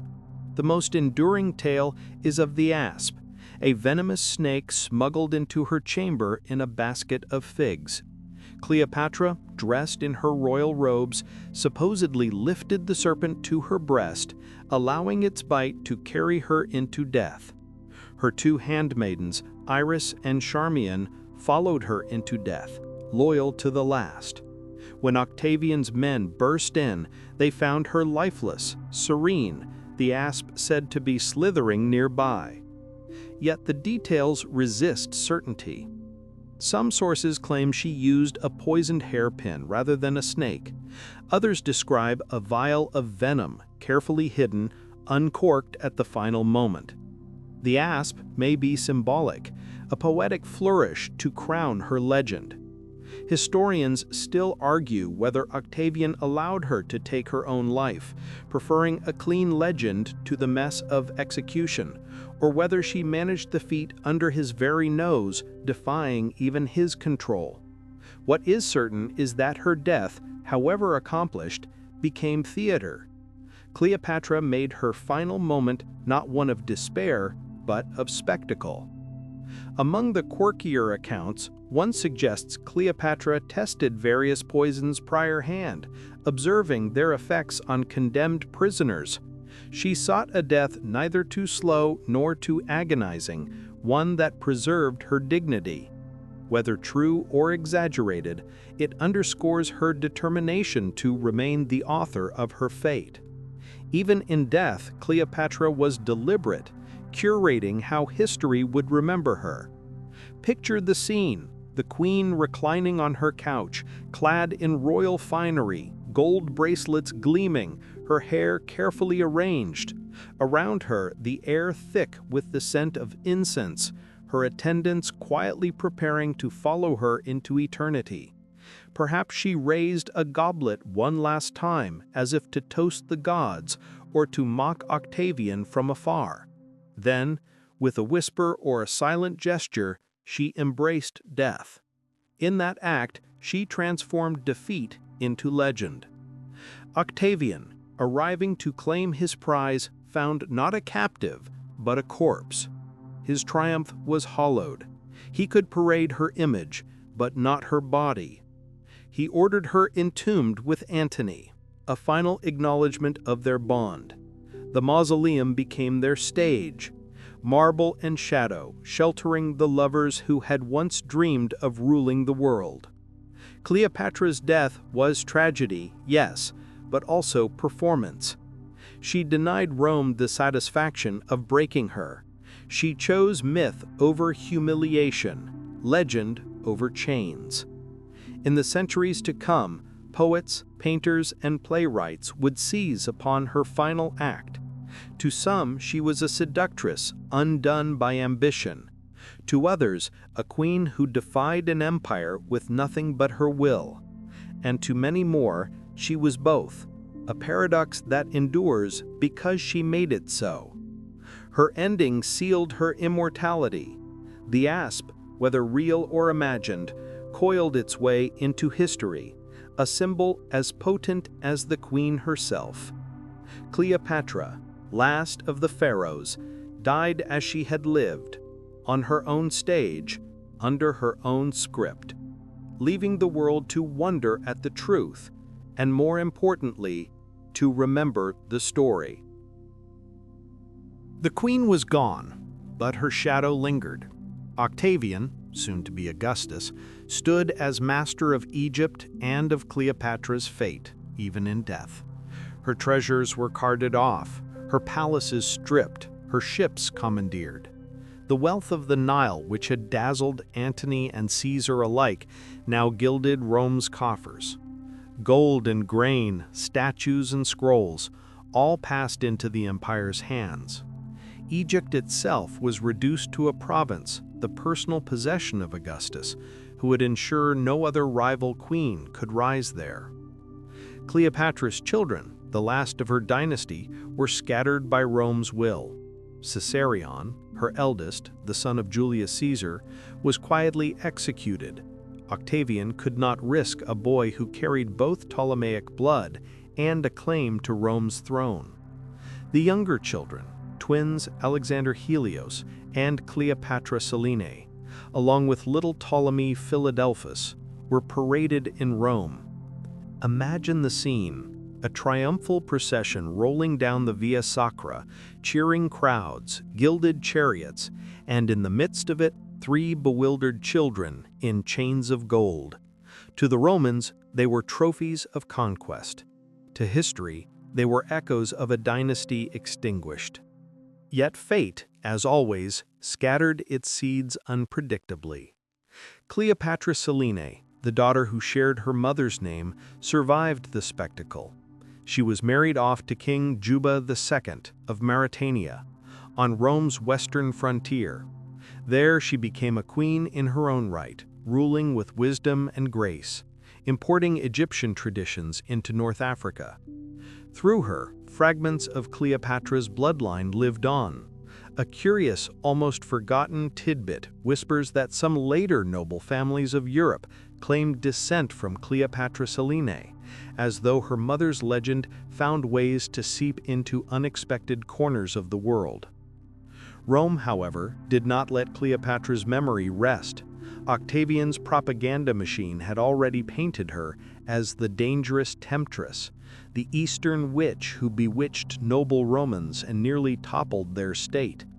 Plays and poems depicted her as both monstrous and magnetic, the woman whose allure was as fatal as her ambition. In one corner of Roman memory, she became the ultimate cautionary tale. What happens when foreign luxuries and feminine charms tempt noble men away from discipline? In another, she was remembered with a grudging awe, a queen who dared to challenge Rome itself. Historians still argue whether Octavian truly feared her or simply understood that her story was too potent to leave untold. Her legend never faded.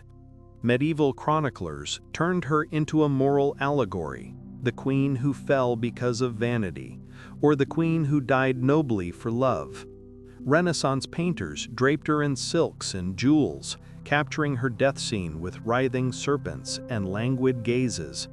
Shakespeare, centuries later, immortalized her in Antony and Cleopatra, with lines that made her voice echo across theater halls. "Give me my robe, put on my crown, I have immortal longings in me." And from there the Cleopatra myth only grew. Opera stages, Hollywood screens, novels, and bedtime stories. Always the queen with the coal-lined eyes, the barge of gold, the snake curled in a basket of figs. One quirkier remembrance insists that Cleopatra's tomb was never properly marked, and that her body lies hidden somewhere under the sands near Alexandria. Archaeologists still search, spurred by whispers that the queen who controlled her image so carefully might even control it after death, denying the modern world the certainty of her resting place. Perhaps it is fitting. She who turned her life into theater ensures her afterlife remains a mystery stage. And here lies the paradox. Rome conquered Cleopatra, but in conquering her, Rome also enshrined her. Octavian claimed the throne, but Cleopatra claimed eternity. She became a figure larger than life, straddling history and legend. To schoolchildren, she is the queen who outwitted Caesar with a carpet trick. To artists, she is the eternal muse, reclining in death with an asp at her breast. To scholars, she is still a puzzle. Was she brilliant strategist or reckless gambler? Victim of Rome or architect of her fall? The answers shift with each generation, as though Cleopatra herself still whispers into the ears of those who study her, coaxing them to see what she wants them to see. Remember her palace in Alexandria, the one whose marble pillars gleamed in the Mediterranean sun. It now lies beneath the sea, ruins visited by divers who report columns scattered across the ocean floor. Fish swim through what was once her garden. Statues of Isis and sphinxes lie half buried in sand.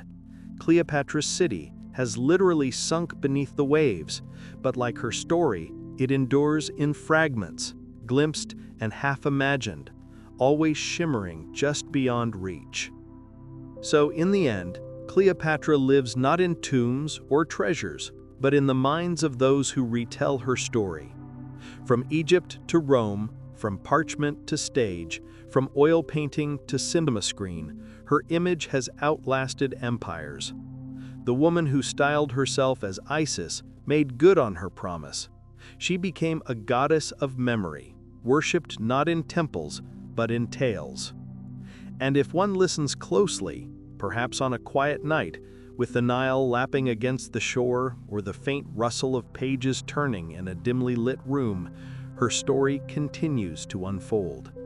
The queen with the fierce eyes and sharper mind still leans forward from history, inviting us to marvel, to question, and to remember.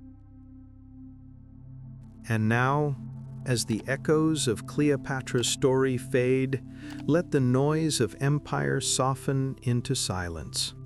The Nile's waters calm again, flowing endlessly toward the sea, carrying whispers of her name like silt scattered across centuries. The palaces, the battles, the pageantry, all dim in the distance, leaving behind only the image of a woman who lived and died on her own terms. Breathe in slowly and imagine the hush of ancient Alexandria at night when the torches burned low and the sea breeze slipped through marble colonnades. Somewhere beyond time, Cleopatra rests, her legend shimmering like moonlight on water. She is no longer burdened with crowns or conspiracies, no longer caught between empires or lovers.